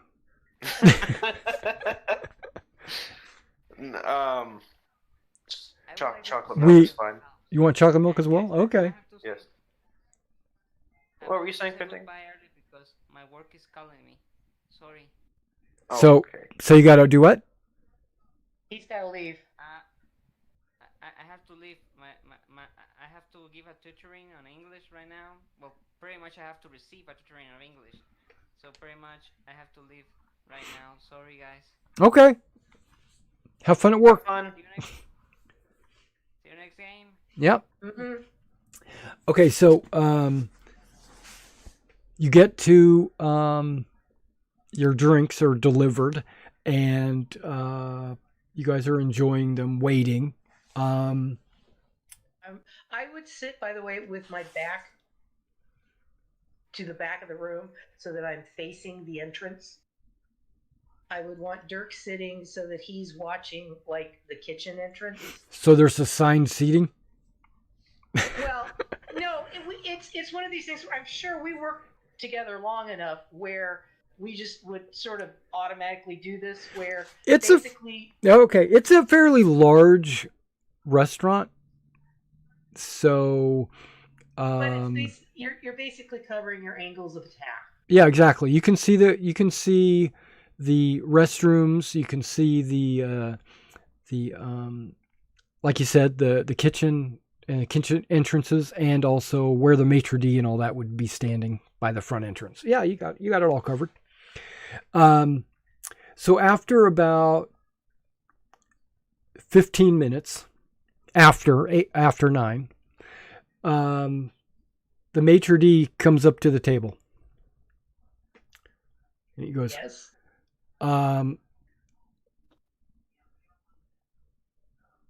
Are you the crew waiting for the Rowett Banerjee? Yes. We are his guests. Well, he was forced to leave with his ship on short notice. Oh, that's a shame. I was really looking forward to getting to know him better. That seemed a bit abrupt, considering he invited us to join him for dinner. Did he? He did say suddenly. Was there any message for us or anything? That was the message. He sent it to me, letting you know that he would not be able to attend dinner. He had to leave at a moment's notice. Oh. Too bad. Well, thank you very much. Okay. Yeah, no worries. And I wait until he's well out of earshot. Yep. And then I'm going to sub-vocalize across the comm dot going, okay, Gvatson cuts you off. And he says, Okay. Does this mean I can order now? Yes. yeah. Okay, he raises his hand. He raises his hand, calling over the waiter. Captain's paying. Ooh, okay. So Energy actually Rowan's paying because it's coming out of... Anyway. okay, so the waiter comes over and says, "Is this going to be separate tickets?" No. Okay. And he takes your order, and Gavotson orders meat. The meat platter. Take him to a Brazilian steakhouse. Right. He never turns the little thing over to red. It's always green. Okay, and then so you guys all order, and do you have anything specific you want to order, or just the dinner? She basically just because she ate earlier, so yeah, it wasn't that long ago. Yeah, you already had dinner, and a big dinner actually. So she basically gets a salad and like sorbet for dessert. Oh, okay. Yeah. But it's more formality and maintaining the illusion. Yeah. When you look at the menu, you see everything is way overpriced. Yeah, of course it is. It's TAS. Yeah. So just mark off 20 credits a person, and then you guys will be set for the whole evening. Okay. Drinks and everything. Okay, so when you guys are alone, you wanted to say something. Well, I said I would have sub-vocalized over the comm dot basically. Yep. Do you find this at all surprising? This is to Dirk. I mean, no, but I guarantee our ship is going to be damaged and/or ransacked. Maybe. Your ship is being repaired in the Nishirka shipyards. I don't think he's going to have... You're underground. Yeah, he didn't have time. He didn't have time to get over to our ship. If he and he wouldn't be allowed. It wouldn't be like anybody can just go walking up to your ship. No, what I'm finding suspicious is okay, he was obviously looking for the itinerary in the wall, and when he didn't find it, apparently he hit the panic button because door hadn't even shut, and I saw him reaching for his comm. So he hustles us off the ship, gets us to agree to meet him, and then suddenly he's got to leave and it's an emergency. Does this strike you at all as a little suspicious? Absolutely. Nah, it's perfectly okay. No, go ahead. Something is rotten. I'm just not sure what and who. I'll give you a hint. It rhymes with Mu Mayan Mason Muns. Well, and I have a feeling it also rhymes with mooch. I think there's Hooch. something. I think there's something. There's some information or some message in that never sufficiently damn brooch that it is the key to this whole thing. So we've got to figure out a way to get that stupid thing. I'm just not sure exactly how to do it without ending up in jail. I mean, we could just take it. Right, we can just take an artifact that's on display in a museum with armed guards. Yeah. Surrounded by police. But you've never done that before? Well, you don't know where it is. Yeah, it wasn't on display. Well, you don't know I that. bought it yesterday. Oh, so even better. It's probably in the vault. Yeah. You've never broken into a vault before? Maybe with some explosives. My life is passing before my eyes, and it's... I know you've robbed my vault before. Well, that was different. Yeah, but don't act like it's that different. Besides, when I did that, I was... It was on the job. Yeah, and so's this. Alright. Don't get much more on the job than helping your crew out as the captain. You did say you would protect your men, and his life might be at stake with this brooch thing.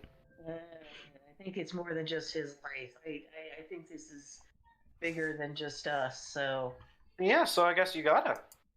I guess we gotta do a museum heist. Oh, man.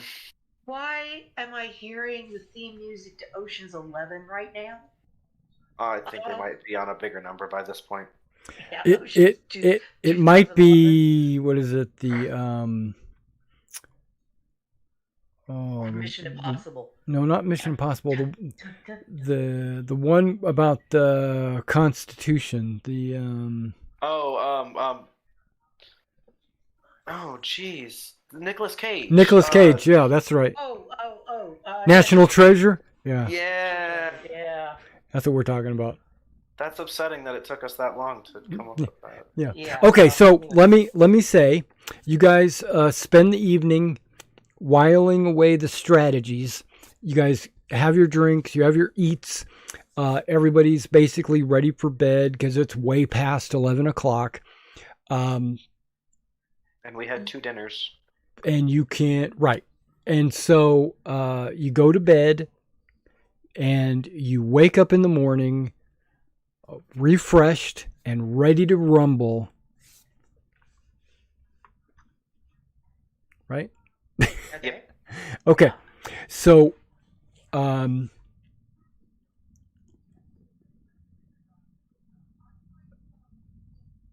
guys gather your belongings or yourselves, have your morning shakedown, and then you go down for breakfast, right? And you're sitting there getting ready to eat your breakfast when the ship contacts you.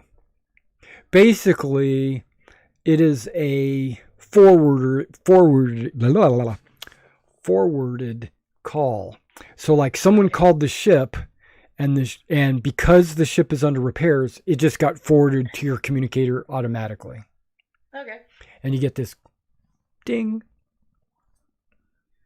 March Harrier. Hello. My name is Galan. Enery Galan. And I used to be... No, let's not talk over the communicator. Meet me for lunch at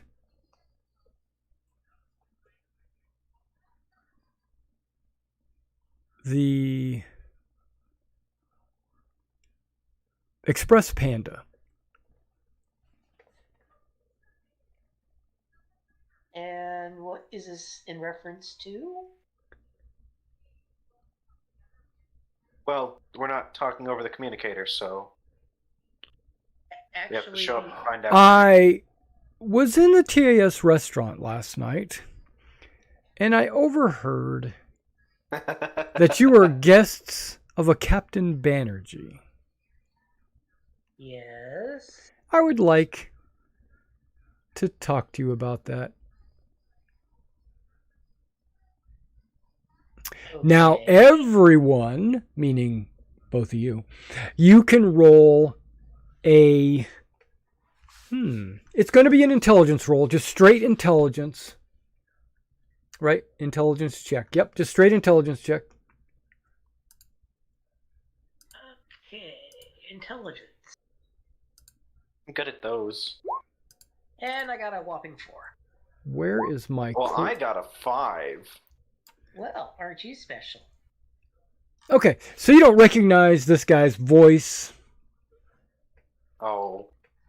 Yeah. That's not a good sign. No, that's not a good sign. But yeah, of course I don't recognize his voice. Never met the guy before. However, Well, he said he was in the hotel. He said he was in the restaurant last night, and he overheard you talking about Rohit Banerjee. So he had to have been sitting pretty close to you. Yeah, it doesn't mean I met him. It doesn't mean he was talking to anybody. Yeah. Yeah, you don't recognize his voice. And I do a little quick search on my hand comp to see if the name flags anything. Deputy Director for... Oh, Galan? Yes. I'm going to say you can make a computer roll. I know you don't have the skill, right? But you do have 0 with electronics. Yeah. With Boone, Okay. and I'm giving you a boon because of your background. Whoa. Hello. I got an 11. Okay. Enery Galan is his name.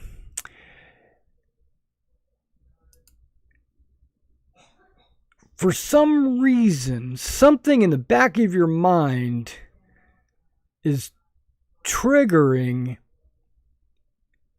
that he's possibly naval intelligence.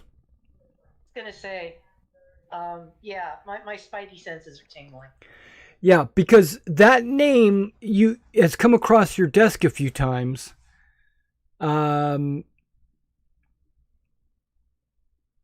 But he might not have worked directly for you, but you think that he's Navy intelligence.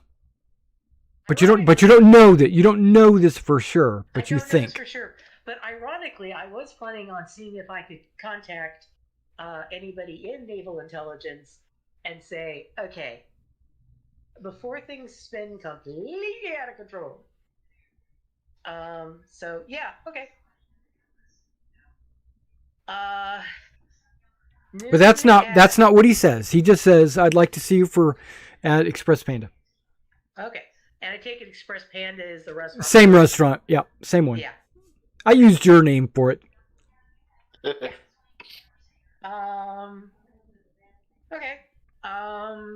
Because I don't have all 100 restaurants named. Oh no. It's... Okay, so are you just want to jump to the lunch? Or do you want to do something in the morning? In the morning, I would like to just go by the pawn shop, just again do Okay. my wide-eyed tourist bit. Well, you're going to be close to the lunch anyway. Yeah. Yeah. Do my wide-eyed tourist bit. Like, hi, I'm just a stupid civilian. I don't know anything. I'm a blonde. Excuse me? It's strawberry. Yeah. Actually, the Mean Girls called it rust. Oh, really? I'm blonde. Yeah, I know. That's rust? Yes. Technically, okay. it's a very light auburn. Okay. All right. But she's doing the, I'm a valley girl. I don't have two well, I had 3 neurons, but 2 of them went missing, and the other one went looking for it.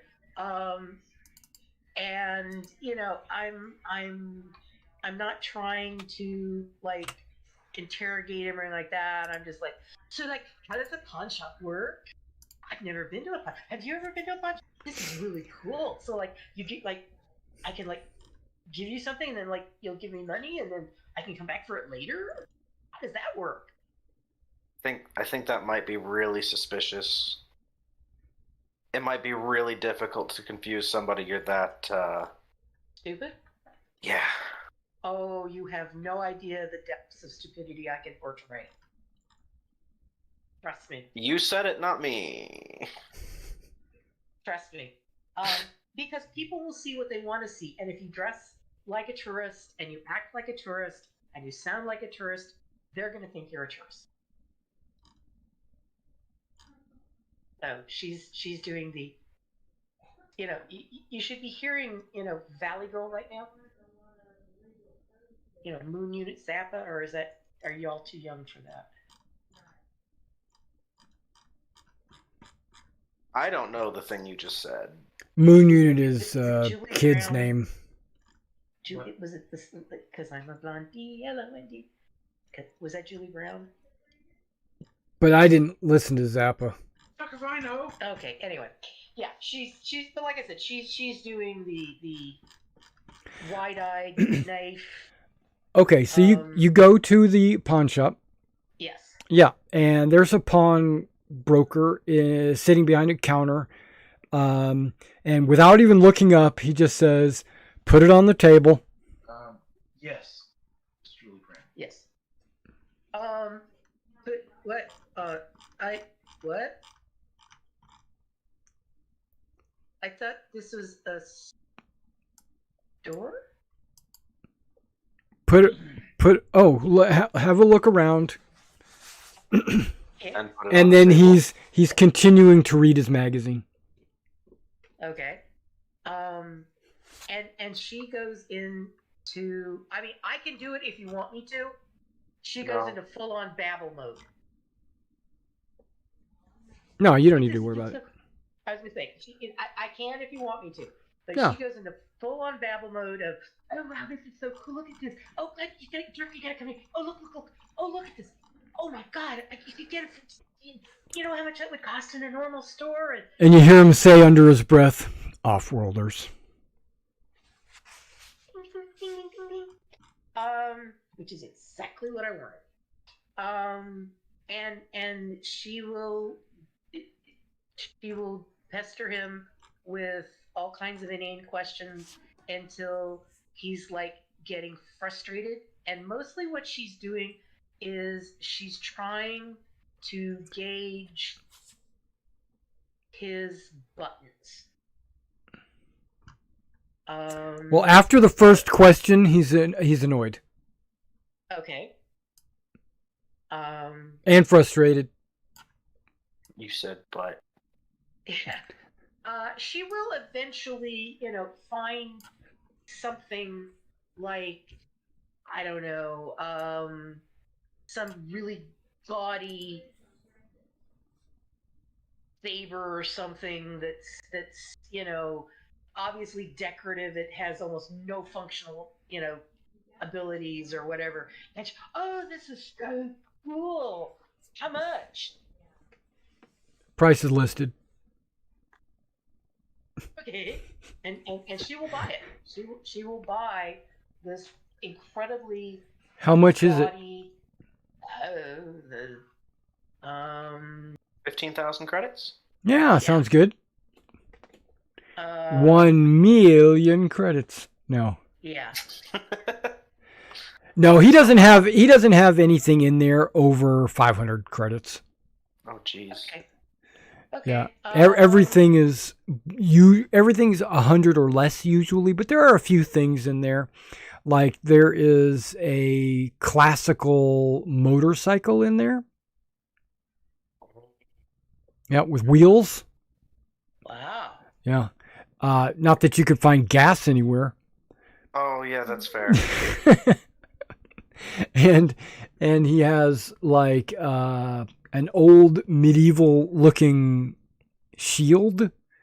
But it looks like maybe a riot shield or something, but it's very ornate shaped. It's got like it's Not this character. let's just say it's alien. It's not it wouldn't be a human shield. It's some other race made this shield. And something that believes in a lot of flowing art. Other than that, you just got a lot of junk in there, really.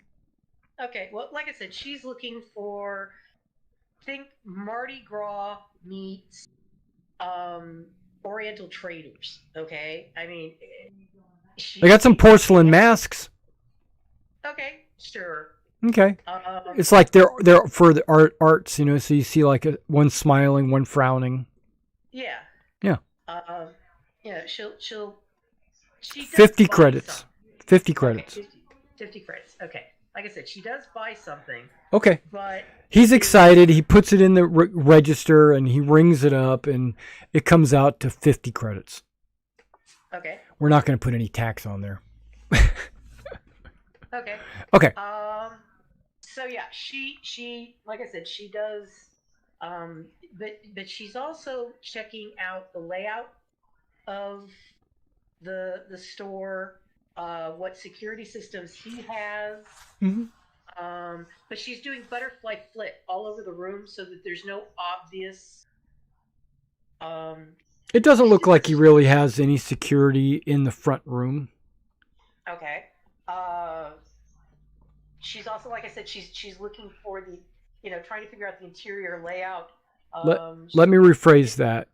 There is a chance that you will see his security system. Give me a recon roll. Okay.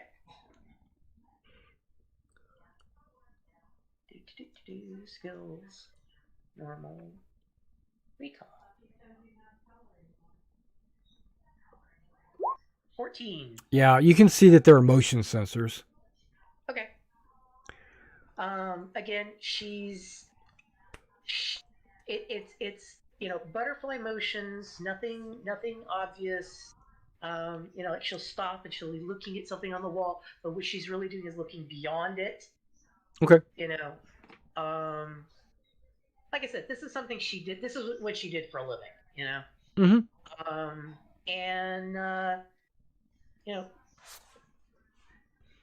Babbles. At this point, Dirk is probably looking at her like going, "Wow, I never realized that it went. Wow." Gavadson did not go in with you because he feels that he would trigger something in himself where he would have to rip the punch dealer's arms off. She would not have wanted him to come in. Okay, so he goes to the restaurant. Okay. Like you keep saying, I've worked for you long enough. I figured this was coming. I didn't learn. I didn't learn watch the kitchen door. I learned just go with it. It'll be done sooner. Yeah. Okay, so after you get all that done, what do you do? Then, again, well, basically slowly work my way down to the restaurant so that I get there right around when I'm supposed to. So why'd you go to the pawn shop? Okay. Pawn shop was to basically the biggest thing at the pawn shop was I wanted to get a look at the interior the interior layout of the store. Okay. There is a back room behind this doorway.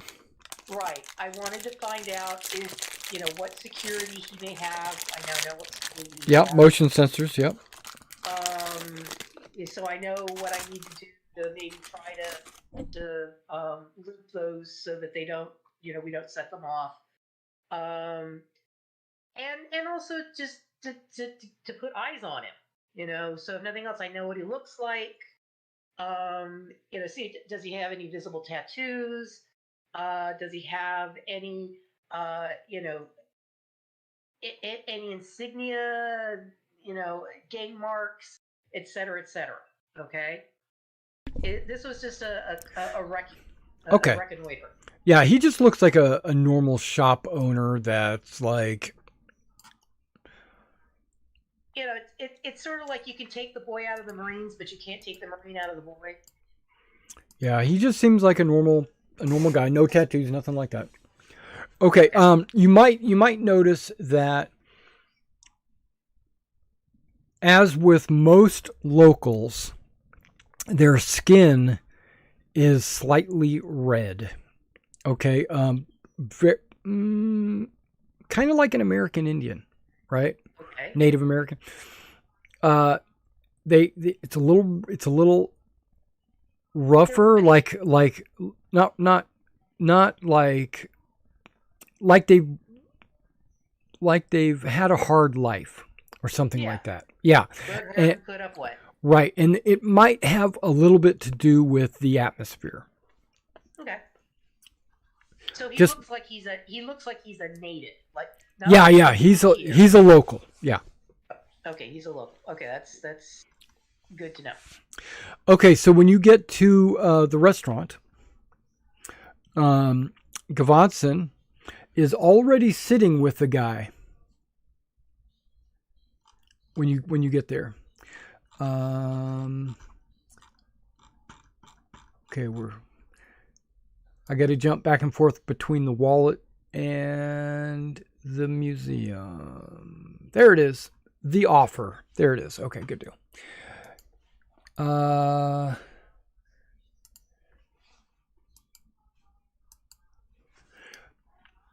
Okay, so that's the guy you're meeting.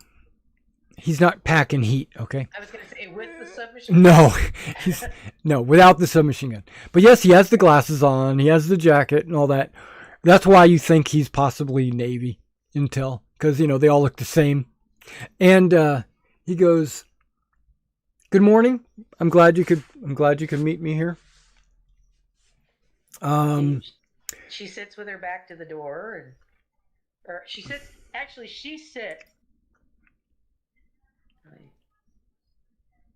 You guys can make a difficult intelligence check. Basically get you another intelligence check. Okay. Okay. Eep. Oh, 9's not bad. that's right. I'm Better still than me. 9 is good. Okay, but let's define difficult. Hey, hang on. I'm thinking of 10 and better is good. Skills, tasks, difficulty. Difficult is 10 or better. Man. Okay, so you guys don't get this piece of information. Okay, no worries. So, I'm glad you came here. 10 skill check I'm glad you is different. were willing to meet me. Check. I'm a former business partner of Banerjee. I dissolved our association after Banerjee became involved in dealings with Stern Metal Horizons. I don't know if you're familiar, but Stern Metal Horizons is a mega corporation. You all know this. There's only like a dozen of these companies, and Stern Metal is one of them. Takura's another one. Stern Metal's one. And Metals, as in metallic? yes, like Stern Metal Okay. Horizons. Which, in my opinion, has a record of highly questionable business policies. Banerjee and Stern Metal still owe me a great deal of money. And I have an interest in keeping tabs on Banerjee's activities. This is nothing nefarious or anything like that. Or I should say it's nothing that I don't want you to go out of your way or go hunt this guy down or anything like that. That's not what I'm asking. But I would like to know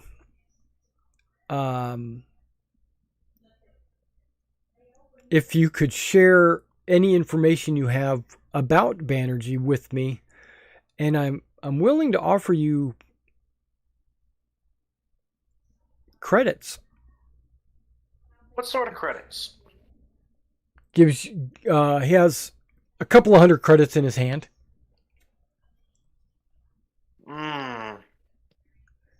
What if I said we might have something worth a bit more in the way of zeros?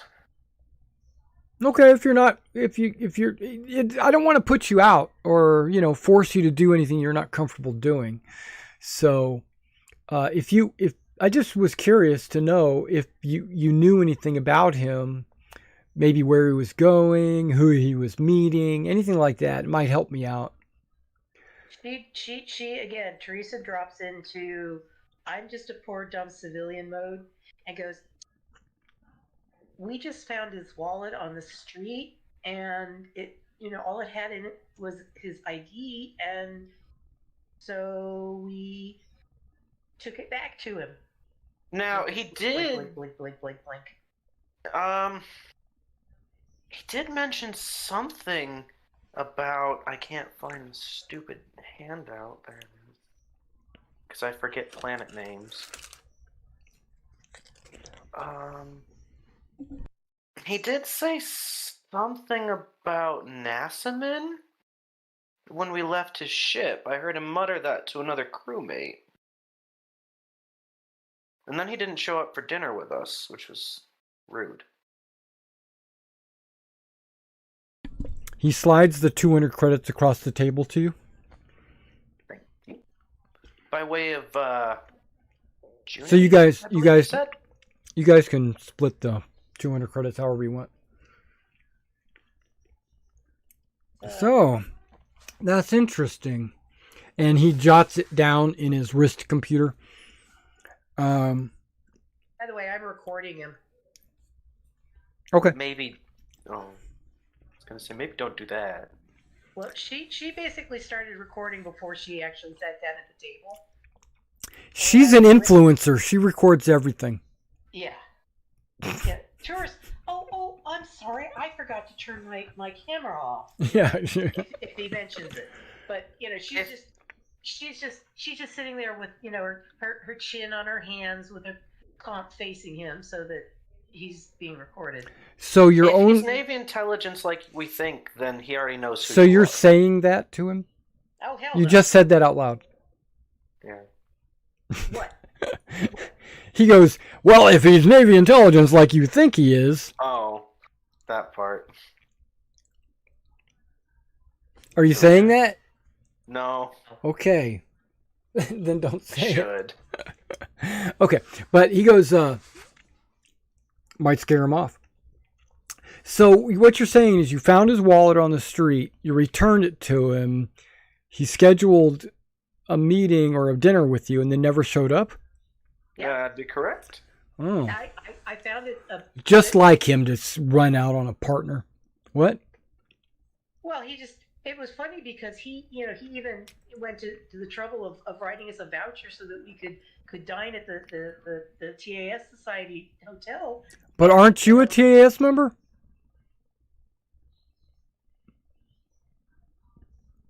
Maybe the voucher wasn't real.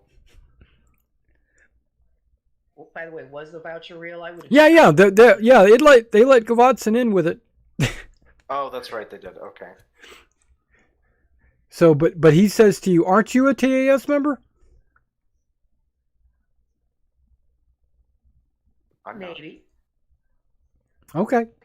Well, I'm very interested in this Banerjee character. Is any reason? I mean, other than the fact that he owes you money?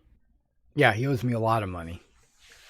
Well, if you can think of anything concerning the captain or his activities, or if you learn anything new, you can contact me again through a message service at the Junity Starport. He gives you a card with his name and his code number to assist the service. So basically, you would have to write a letter to Junity, and then that service would deliver it to him. Right. And it would probably go by the Expo or whatever. Right, you go by mail system. Okay, there's and then I will see that any further information is reimbursed. I don't want you to do anything out of the ordinary. I'm not asking you to follow him or hunt him down, or like if you just happen to see him in a spaceport somewhere, just write me a letter and let me know. If you want. If you don't, you don't. That's okay. Just consider this if the opportunity arises. Okay, I don't know what we could do. I'm not a man to ignore opportunity. We're just civilians. That's okay. No, you're citizens of the Empire.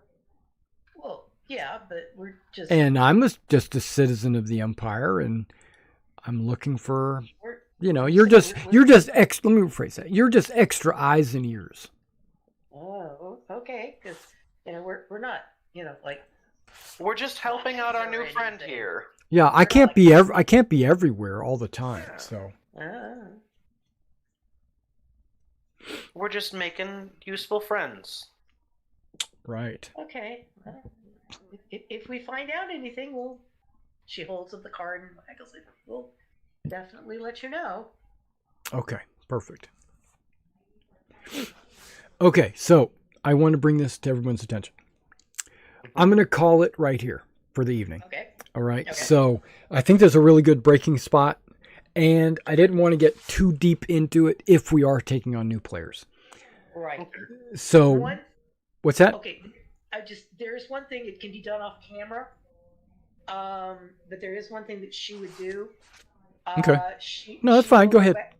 She will go back to the hotel. She will change. She will put on a wig. She'll basically disguise herself so that she doesn't look like her. And she's going to the Navy Yard to try to make contact with the actual NCIS. Okay. Well, you can do that. You can do that first thing in the next session. Right. Okay. Yeah, that's no worries. So, you've uncovered, as a post recap, a post cap, you discovered a wallet from a Rohit Banerjee.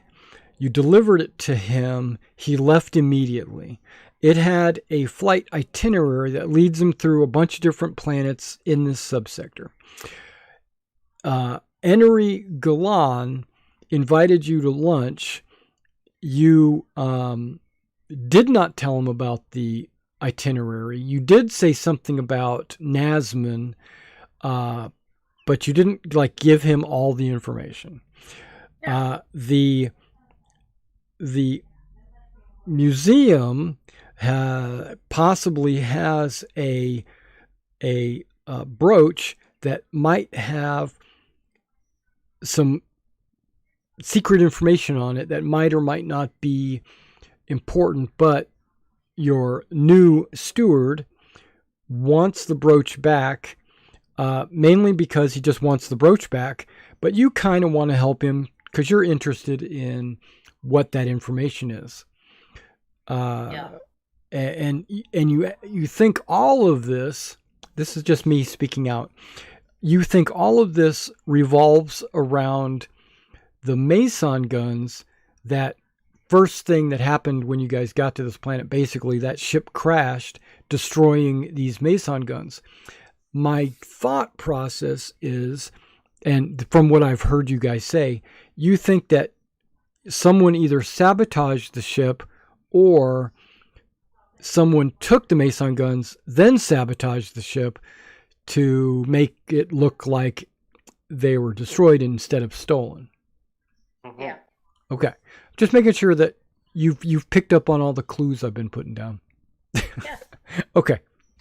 All right. So good game. I will see you sometime in the future. I'm going to find out if the other group would like to split. If so, it would not be this Thursday, but maybe next Thursday we'll play.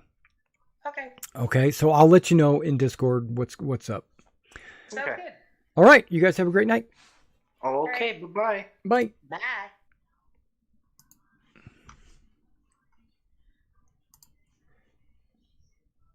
All right, everybody out there in the world, hopefully you enjoyed the stream.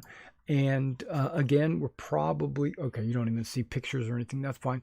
We're probably going to be breaking up the stream every other week, maybe Traveler, and then every other week D&D.